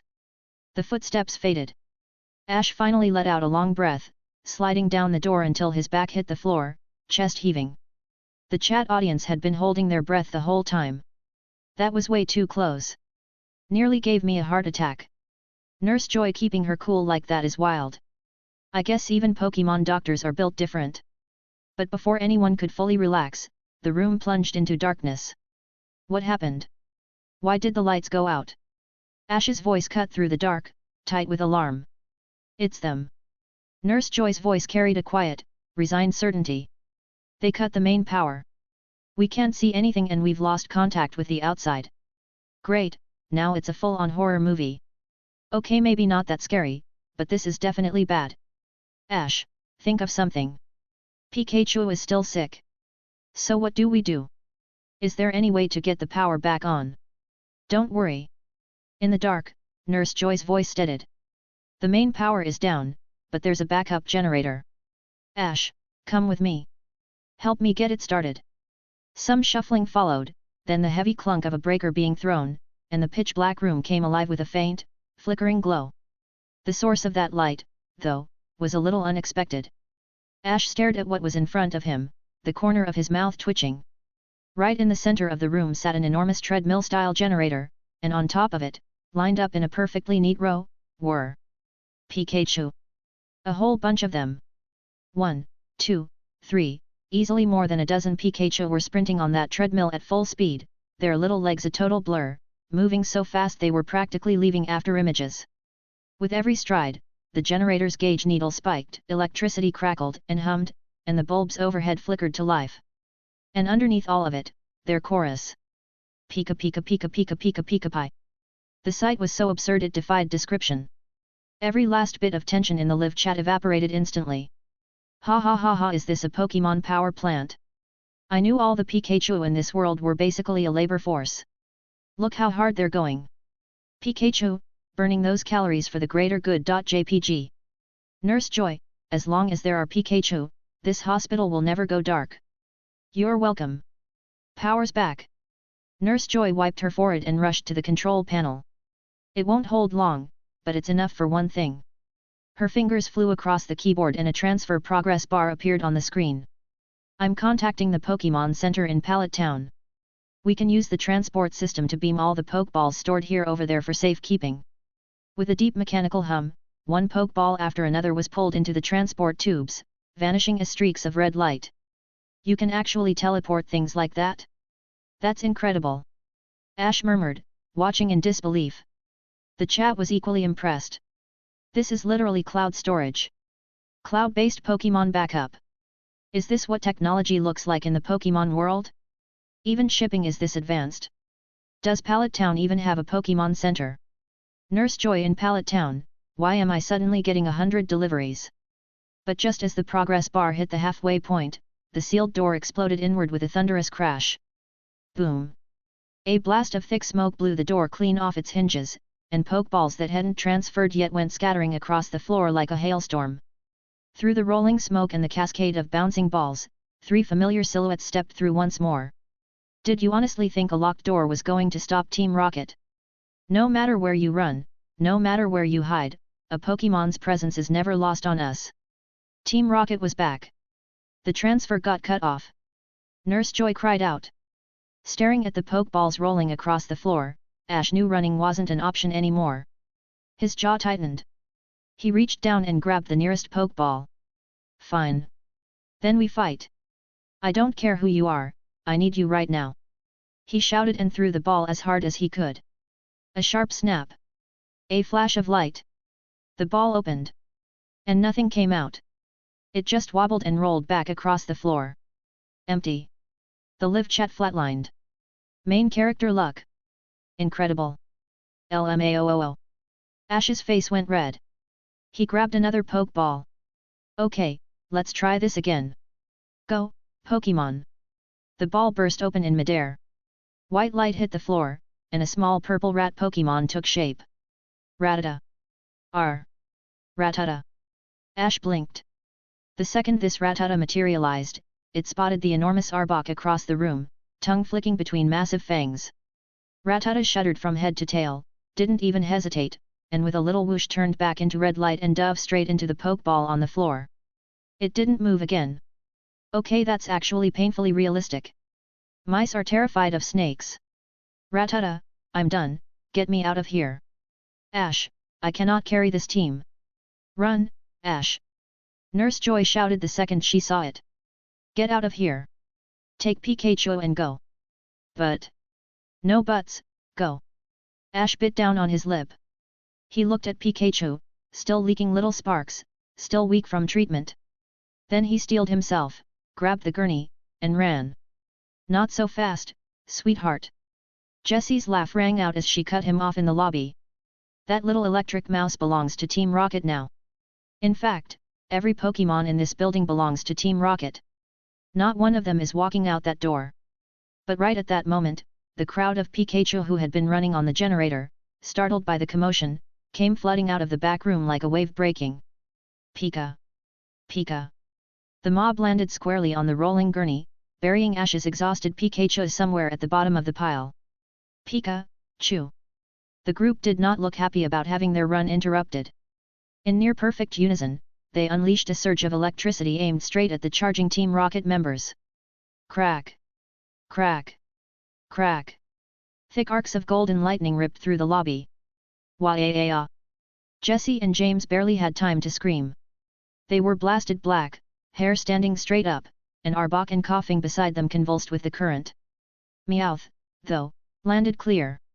Unbelievable. I'm surrounded by amateurs, Meowth. Meowth surveyed the now drained Pikachu and flexed its claws. Looks like the cavalry's all tapped out. Guess it's down to me, Meowth. As usual. Every last one of you is coming with me. Don't make this harder than it has to be. It lunged straight for the pile on the gurney. Ash's Pikachu was still buried underneath the others, watching Meowth close in. Then its gaze shifted. Something changed in its eyes. It forced itself out from under the pile and let out a series of urgent calls toward Ash. Pika! Pikapi! Ash stared at it, then called back. Pika, Pika Pippy! Pikapi! Pikachu gave a firm nod. The electrical pouches on its cheeks began to flicker with a faint, Unsteady glow. Ash scanned the room. His eyes landed on the bicycle sitting in the corner of the lobby, the one that had already been zapped so thoroughly it was charred coal black. I got it. Without another word, Ash sprinted over and hauled the bicycle back. By now, Jessie and James, though still scorched, had shaken off the jolt and dragged themselves back to their feet. They both watched what Ash was doing with completely blank stares. What in the world is that kid doing, Meowth? Even Meowth had frozen mid-lunge, totally thrown off. Is he seriously dragging that burned-out wreck over here? What is wrong with this child? Jessie coughed out a puff of black smoke.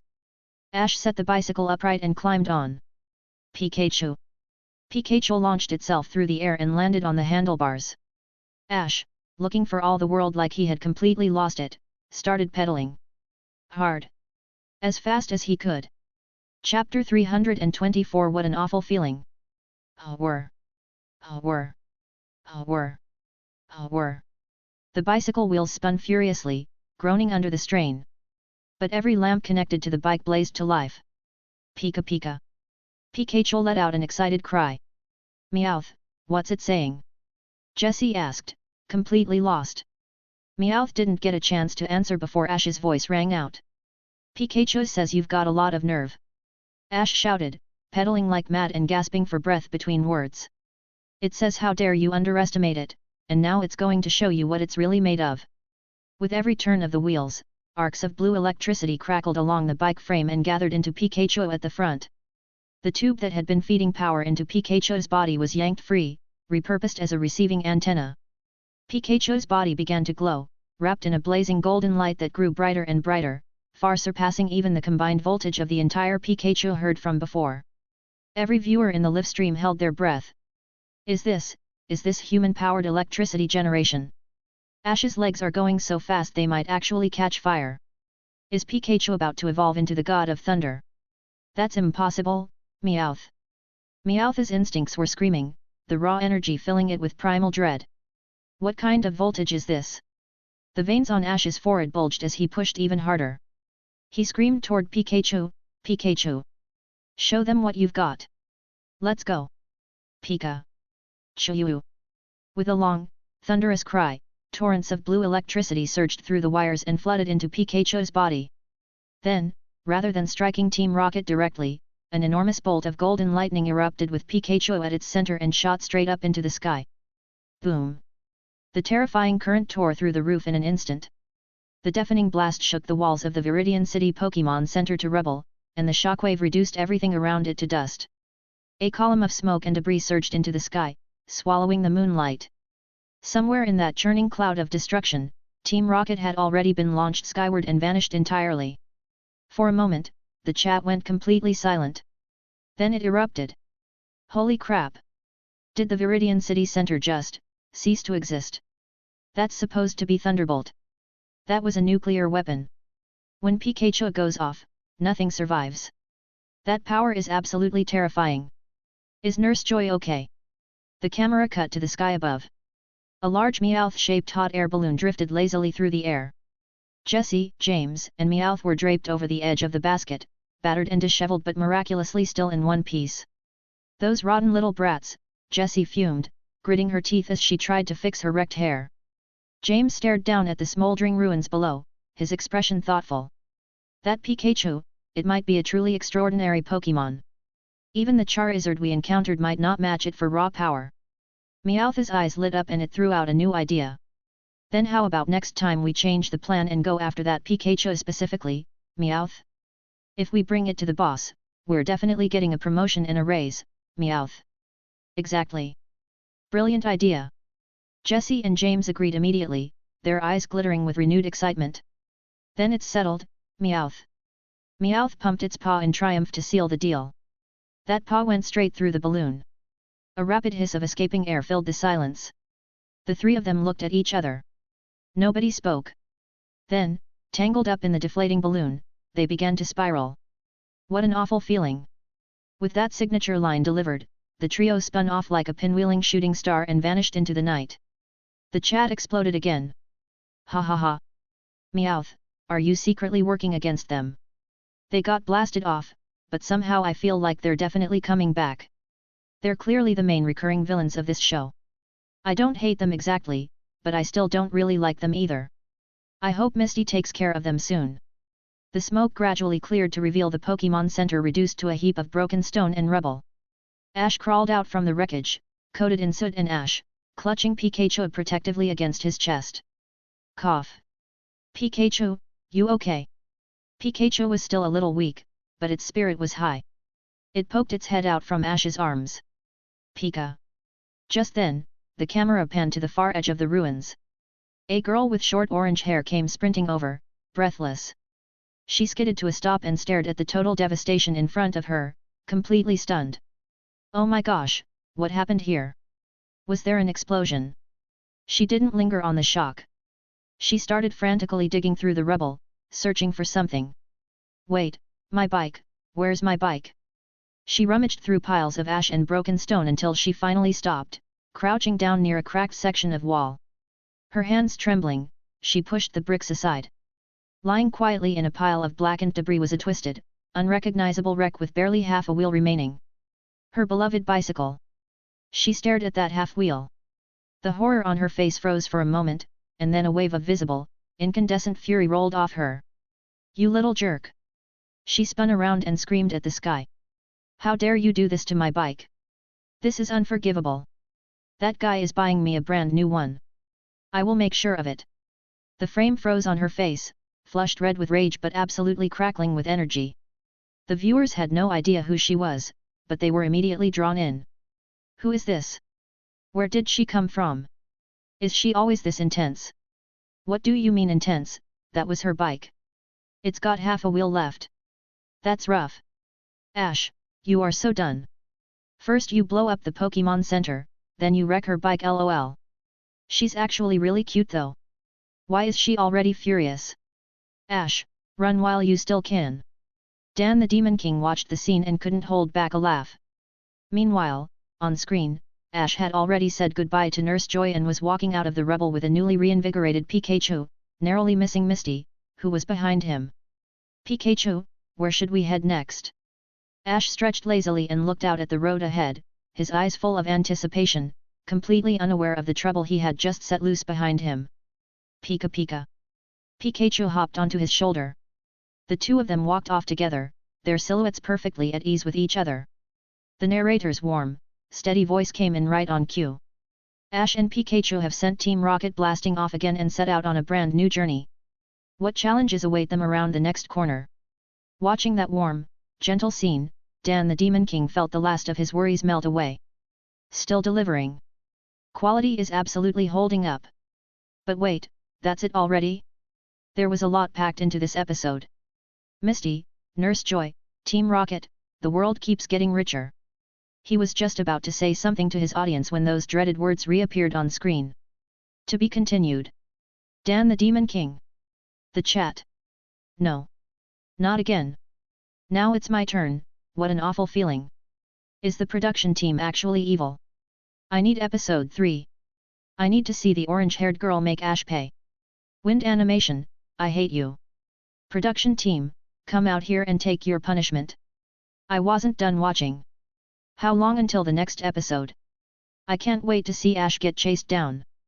That question sparked an immediate wave of agreement, with dozens of people flooding the chat with the same thing. Seriously, how long until episode 3? A show this good probably takes a while to make. I just hope it doesn't take too long. Maybe it'll drop soon. The last one came out pretty fast, right? While the update timeline debate raged on, a few sharper-eared viewers noticed something. Actually, did anyone else feel like the voice acting sounded different this episode? Yes. Especially Pikachu's cries, and that final scream from the girl. They sounded so real. The last episode was good too, but there was a slight digital quality to it. This episode just sounds right. Dan the Demon King had been quietly watching the chat, and he nodded slightly when he saw those comments. He typed out his own take. Yeah, it does feel noticeably better than before. Did they actually spend money on real voice actors?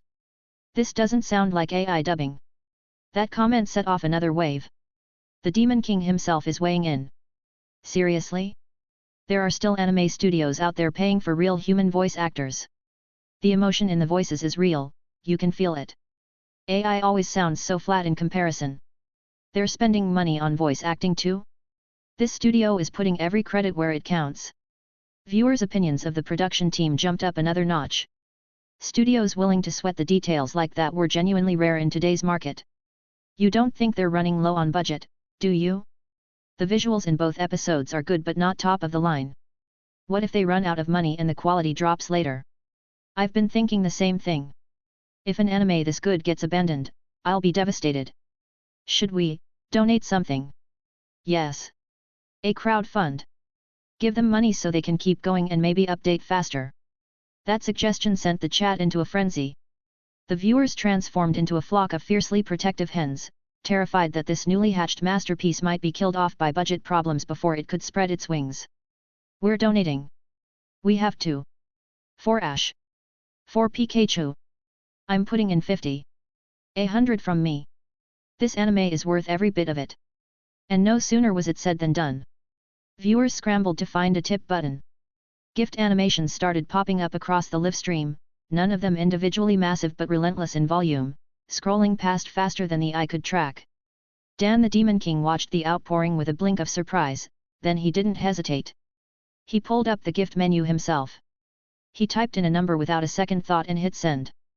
Thank you to user Dan the Demon King for the super rocket, valued at 100,000 credits. A pillar of golden light erupted and consumed the entire screen, the dazzling effect holding for several seconds. The chat froze for a single stunned beat, then roared back louder than ever. 100,000. The Demon King is something else. What a legend. So this is what life looks like when you have real money. Just casually dropping 100 grand. Let's go. For Pokémon. Dan the Demon King smiled at the flood of praise. I think this anime is worth it. Everyone else, please tip responsibly. But before the amazement had even settled, the stream was rocked by another announcement. Thank you to user Mystery Person for the Ultimate Galaxy Super Rocket. 500,000 Alliance credits. The entire screen turned red. The effect ran for a solid 10 seconds or more before it finally faded. Dan the Demon King stared at that username and went very still. 500,000 credits. That was not a small number. On this platform, someone who could drop 500,000 on a whim wasn't some ordinary wealthy kid. That was serious, top-tier money. The chat completely lost its mind. Comments were flying past too fast to read a single one. What? 500,000. Who is that? The mystery high roller has arrived. The guy who just did 100 grand just got one-upped. Thank you, legend. Does this mean they'll update today? 500,000 has to cover like several episodes, right? Dan the Demon King looked at the increasingly unhinged chat and shook his head with a tired smile. Hard to say. The quality speaks for itself, and that doesn't happen fast. A production this polished, realistically, a single episode takes days to prepare. You can't rush that. Let's all be patient and wait. No need to spiral. Fair point, the Demon King's right. Good things take time. As long as the quality stays like this, we'll wait as long as it takes. Exactly. Great food is worth waiting for. While the live stream buzzed along happily, Kairos's phone vibrated. He picked it up and checked. It was a revenue notification from the platform. In just that short window of time, between the view count share and the live stream gifts, his total earnings had already cleared 300,000. And this was only the beginning. As the buzz continued to spread, that number would keep climbing. Looking at all those extra zeros in the account, Kairos felt relatively little. He had seen far larger sums before. The only difference was that money couldn't cross worlds with him. That said, now that he had some funds in hand, the first order of business was obvious: pay back what he owed. He opened the transfer screen, entered Simon's account number, and sent over 100,000 without a second thought. With that done, he set his phone aside and turned back to the screen, already thinking through where the story needed to go from here. For episode 2, the only change he had made from the original plot was the timing of Misty's arrival. Everything else stayed faithful to the source material, mostly to leave things on a note with a little more anticipation. Episode 3, sticking to the original, should work out just fine. Chapter 325. Didn't you just say you don't like watching this? If he could, he'd nudge the story in a slightly different direction going forward, just enough to keep things fresh without breaking anything that mattered. Once the timing lined up, he could drop a classic remaster and let people experience something that had been legendary back in his world 20 years ago. That alone would pull in another wave of emotional points. Why pass that up? Kairos had barely gotten through the thought when his phone buzzed. A message from Simon. Simon led with a wall of question marks. Dude, what did you just walk into? A second message came right on its heels. No way. Seriously, don't do anything reckless, okay? The money can wait, I'm not worried about that. Did you get tangled up with some shady lender or something? If you're in a tight spot, just tell me. Reading that rapid-fire chain, Kairos could almost picture Simon wearing a hole in the floor, and he couldn't help smiling. That guy. Sure, he'd grown up with money, but he was genuinely a good person. Relax. This is clean money. I made an animated series, it just started streaming, and this came from viewer donations. He followed it up by forwarding the livestream link. See for yourself. I made it. On the other side of the city, inside a sprawling villa in one of the more exclusive neighborhoods, Simon was stretched out across a leather couch in the living room. He had his phone pressed tight in both hands, reading Kairos's message with an expression that cycled through what had to be 5 separate emotions. Clean money? An animated series. He muttered it under his breath, turning it over. He knew Kairos well. The guy had real talent and a mind that never stopped running, always chasing some wild idea nobody else would have thought of. But none of those ideas had ever actually paid off before. Every single one had bottomed out in some way. So how had this one worked? And not just worked, but well enough to send back 100,000 right off the bat? Something felt off. Simon stood up and took a few steps across the room. 50,000 wasn't a number that kept him up at night. He could drop that on a dinner without blinking. What actually worried him was Kairos's headspace. What if he borrowed from the wrong people, figured he was done, paid me back, and now he's about to do something stupid? Simon stopped the thought before it finished, but the more it sat with him, the harder it was to shake. No. I'm going over there. He was already moving toward the door when the link came through. Simon stopped, looked at it, and exhaled. Still skeptical, but a little less tense. All right. There was a link. Might as well see what this actually was. He dropped back onto the couch, snapped his fingers, and the wall in front of him shimmered with a ripple of blue light as a massive projection screen materialized in the air. He flicked the link to it and the video loaded on the display. Just then, footsteps came from the staircase upstairs. A girl in a white sundress came down. She shared some of Simon's features, but the vibe she carried was something else entirely. If Simon was the kind of rich kid who blended in without trying, she was the kind who made a room aware of her the moment she entered it. Her name was Sierra, Simon's younger sister. She was around Simon's age, tall, put together, and currently holding a glass of red wine, moving through the room with the kind of easy elegance that would have looked completely natural at a charity gala or a rooftop opening. Sierra reached the bottom of the stairs, caught Simon staring at the screen like it owed him something, and frowned. Simon, what are you doing? You scared me. Her tone was calm, but clipped, like her evening had already been inconvenienced. Simon didn't look up. Watching a new show. My friend made it. It's called Pokémon, Indigo League. Pokémon. Sierra drifted toward the couch and took a slow sip of wine. A flicker of distaste crossed her face. She glanced at the footage on screen and shook her head. That sounds like something for 8-year-olds. You can tell just from the title. Animation. She said the word like it had let her down personally. There is nothing interesting about cartoons. Complete waste of time. She looked entirely unbothered by what she was missing out on. As far as she was concerned, the only things worth her attention were actual art, fashion events, or a negotiation worth sitting through.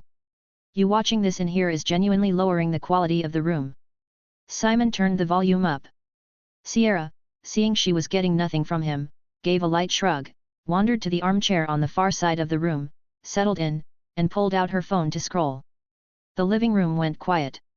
Just the sounds coming from the screen. At first, Sierra tuned it out. Background noise, mildly irritating. But a few minutes in, she noticed something. Simon's side of the room had gone completely silent. Normally he'd be laughing at something, or commenting out loud, or making some kind of noise. There hadn't been a peep. She glanced up without really meaning to. And then she stopped. Wait. What is? 20 minutes later. To be continued appeared on screen. Simon was locked in. His jaw had drifted open somewhere during episode 1, and the remote in his hand looked like it had been through something. His buddy actually made this? This was genuinely something. The way it pulled you in had no competition on the market right now, not even close. Kairos had actually gone and done it. No wonder people were donating. If this thing took off the way it looked like it might, he'd be set. Simon felt a surge of excitement and started to push himself off the couch, ready to call Kairos, ask him how he'd pulled it off, maybe even put some real money behind it. But just as he moved, a hand appeared from beside him and plucked the remote clean out of his grip. Simon turned, startled. Sierra was staring at the screen with total, undivided focus. And in those eyes that were usually so composed and above it all, there was something unmistakably alive. Genuine excitement. "What are you doing?" Simon asked, completely lost. Sierra froze. A faint flush moved across her face. She cleared her throat. Looked away. She paused, clearly buying herself a second. Then she bit her lip and said, quietly, "I just want to see if there's a second episode." Simon lost it. He burst out laughing. The flush on Sierra's face went from faint to very, very visible in about half a second. She whipped around and stared him down. "What is so funny?" "Stop it." Simon raised both hands, still grinning. Okay. But you literally just called it something for little kids. And now you're trying to queue up episode 2. Sierra answered with a sharp exhale, snatched the remote the rest of the way from his hand, and started navigating the interface without another word. "Give me that." When the screen confirmed a second episode was available, something flickered across her face, quick but real, and she hit play before she'd even finished looking at it. "I'm just checking where the story goes. Someone should make sure this thing isn't misleading people." She said it mostly to herself, then settled back against the cushion and fixed the screen with a look that was somehow even more focused than before. Simon shook his head and said nothing. He stretched out and watched alongside her. The room went quiet again, the show filling the space. Sierra gradually stopped thinking about the moment from before and let herself sink into it completely. After a while she noticed that Simon, right next to her, was just as locked in as she was, maybe more so, and she couldn't let that go without comment. "You're watching it too. Don't even think about giving me a hard time." Simon didn't turn his head. "I never said it was boring. That was you. And I'm not making fun of you. I'm just impressed my friend actually pulled this off. That's called recognizing what someone's capable of." Sierra pressed her lips together. Said nothing. Her eyes stayed on the screen, and the wine glass she'd been holding had been sitting on the side table for a while now, completely forgotten. Across the city, Kairos looked at the message that had just come in. Simon kept it short. "Man. That's real. I always knew you had it in you." Right behind it came a transfer notification. 200,000, received. Then one more message, "Call it an investment. Don't cut me out when this blows up." Kairos looked at the number and understood exactly what Simon was doing. Simon didn't need this money back. 200,000 was probably what he'd spend on a weekend without thinking about it.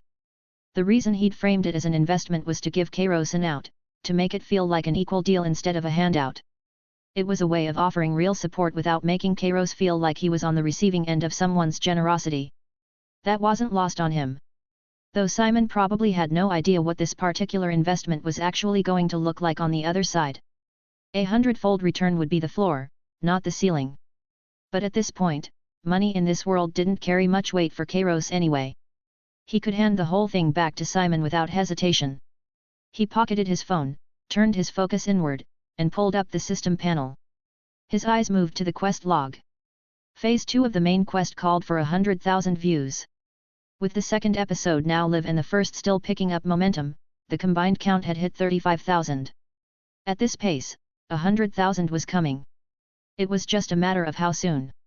His mind drifted. The Pokémon IP wasn't just the show and the games. There were the films too, the theatrical releases, and those weren't something anyone should skip over. Mewtwo Strikes Back. The power of one. Spell of the unknown. Jiraki, Wishmaker. Destiny Deoxys. Lucario and the mystery of Mew. If he was already producing animation at this level, and the CG was holding up, then a film wasn't out of the question. Worth looking into eventually. Some of those movies had visuals and storytelling that still held up years later.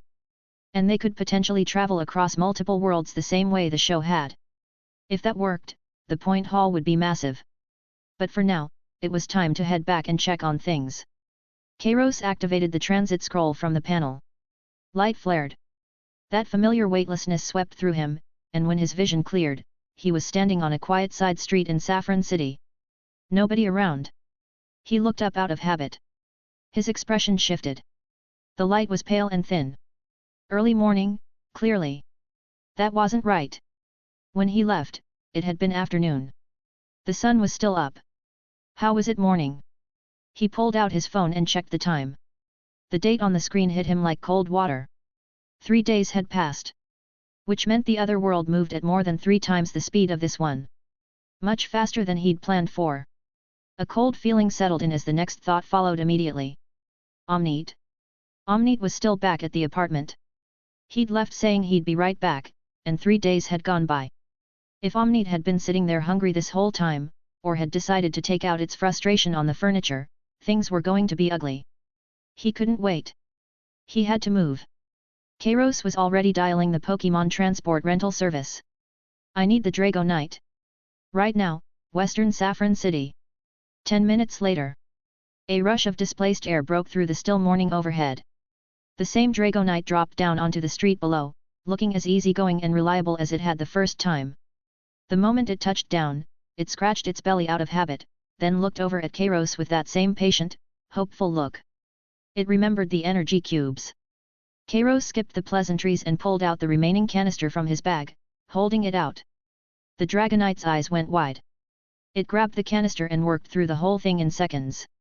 When it was done, it let out a satisfied belch, its scales looking just a touch more polished than before. Kairos watched it and turned something over quietly in his head. He was going to need steady, reliable transportation going forward, on a regular basis. Renting wasn't going to cut it long term, and in other worlds it wouldn't even be an option. Back in the second world, or the ghost world, having a Dragonite on hand would have changed things significantly. This one had proven itself. Steady, cooperative, easy to work with. Keeping it made sense. Hey! What if you got to eat these every single day? He held up another canister and let the Dragonite get a good look. Dra-a-a. Its attention locked on completely. Its eyes went wide. It started nodding before he'd even finished the sentence, head bobbing like it couldn't stop itself. Then come with me, Kairos said. From here on out, you fly for me. Nobody else. The Dragonite paused, then nodded again, clearly on board. But a beat later it hesitated, shook its head slightly, and looked uncertain. It pointed toward the sky, then at itself, its expression shifting into something closer to troubled. Kairos got it immediately. It was thinking about its contract with the rental company. It was a working Dragonite, after all, with obligations that weren't just its own to walk away from. Kairos gave it a light pat on the shoulder. Don't worry about that. I'll buy out your contract.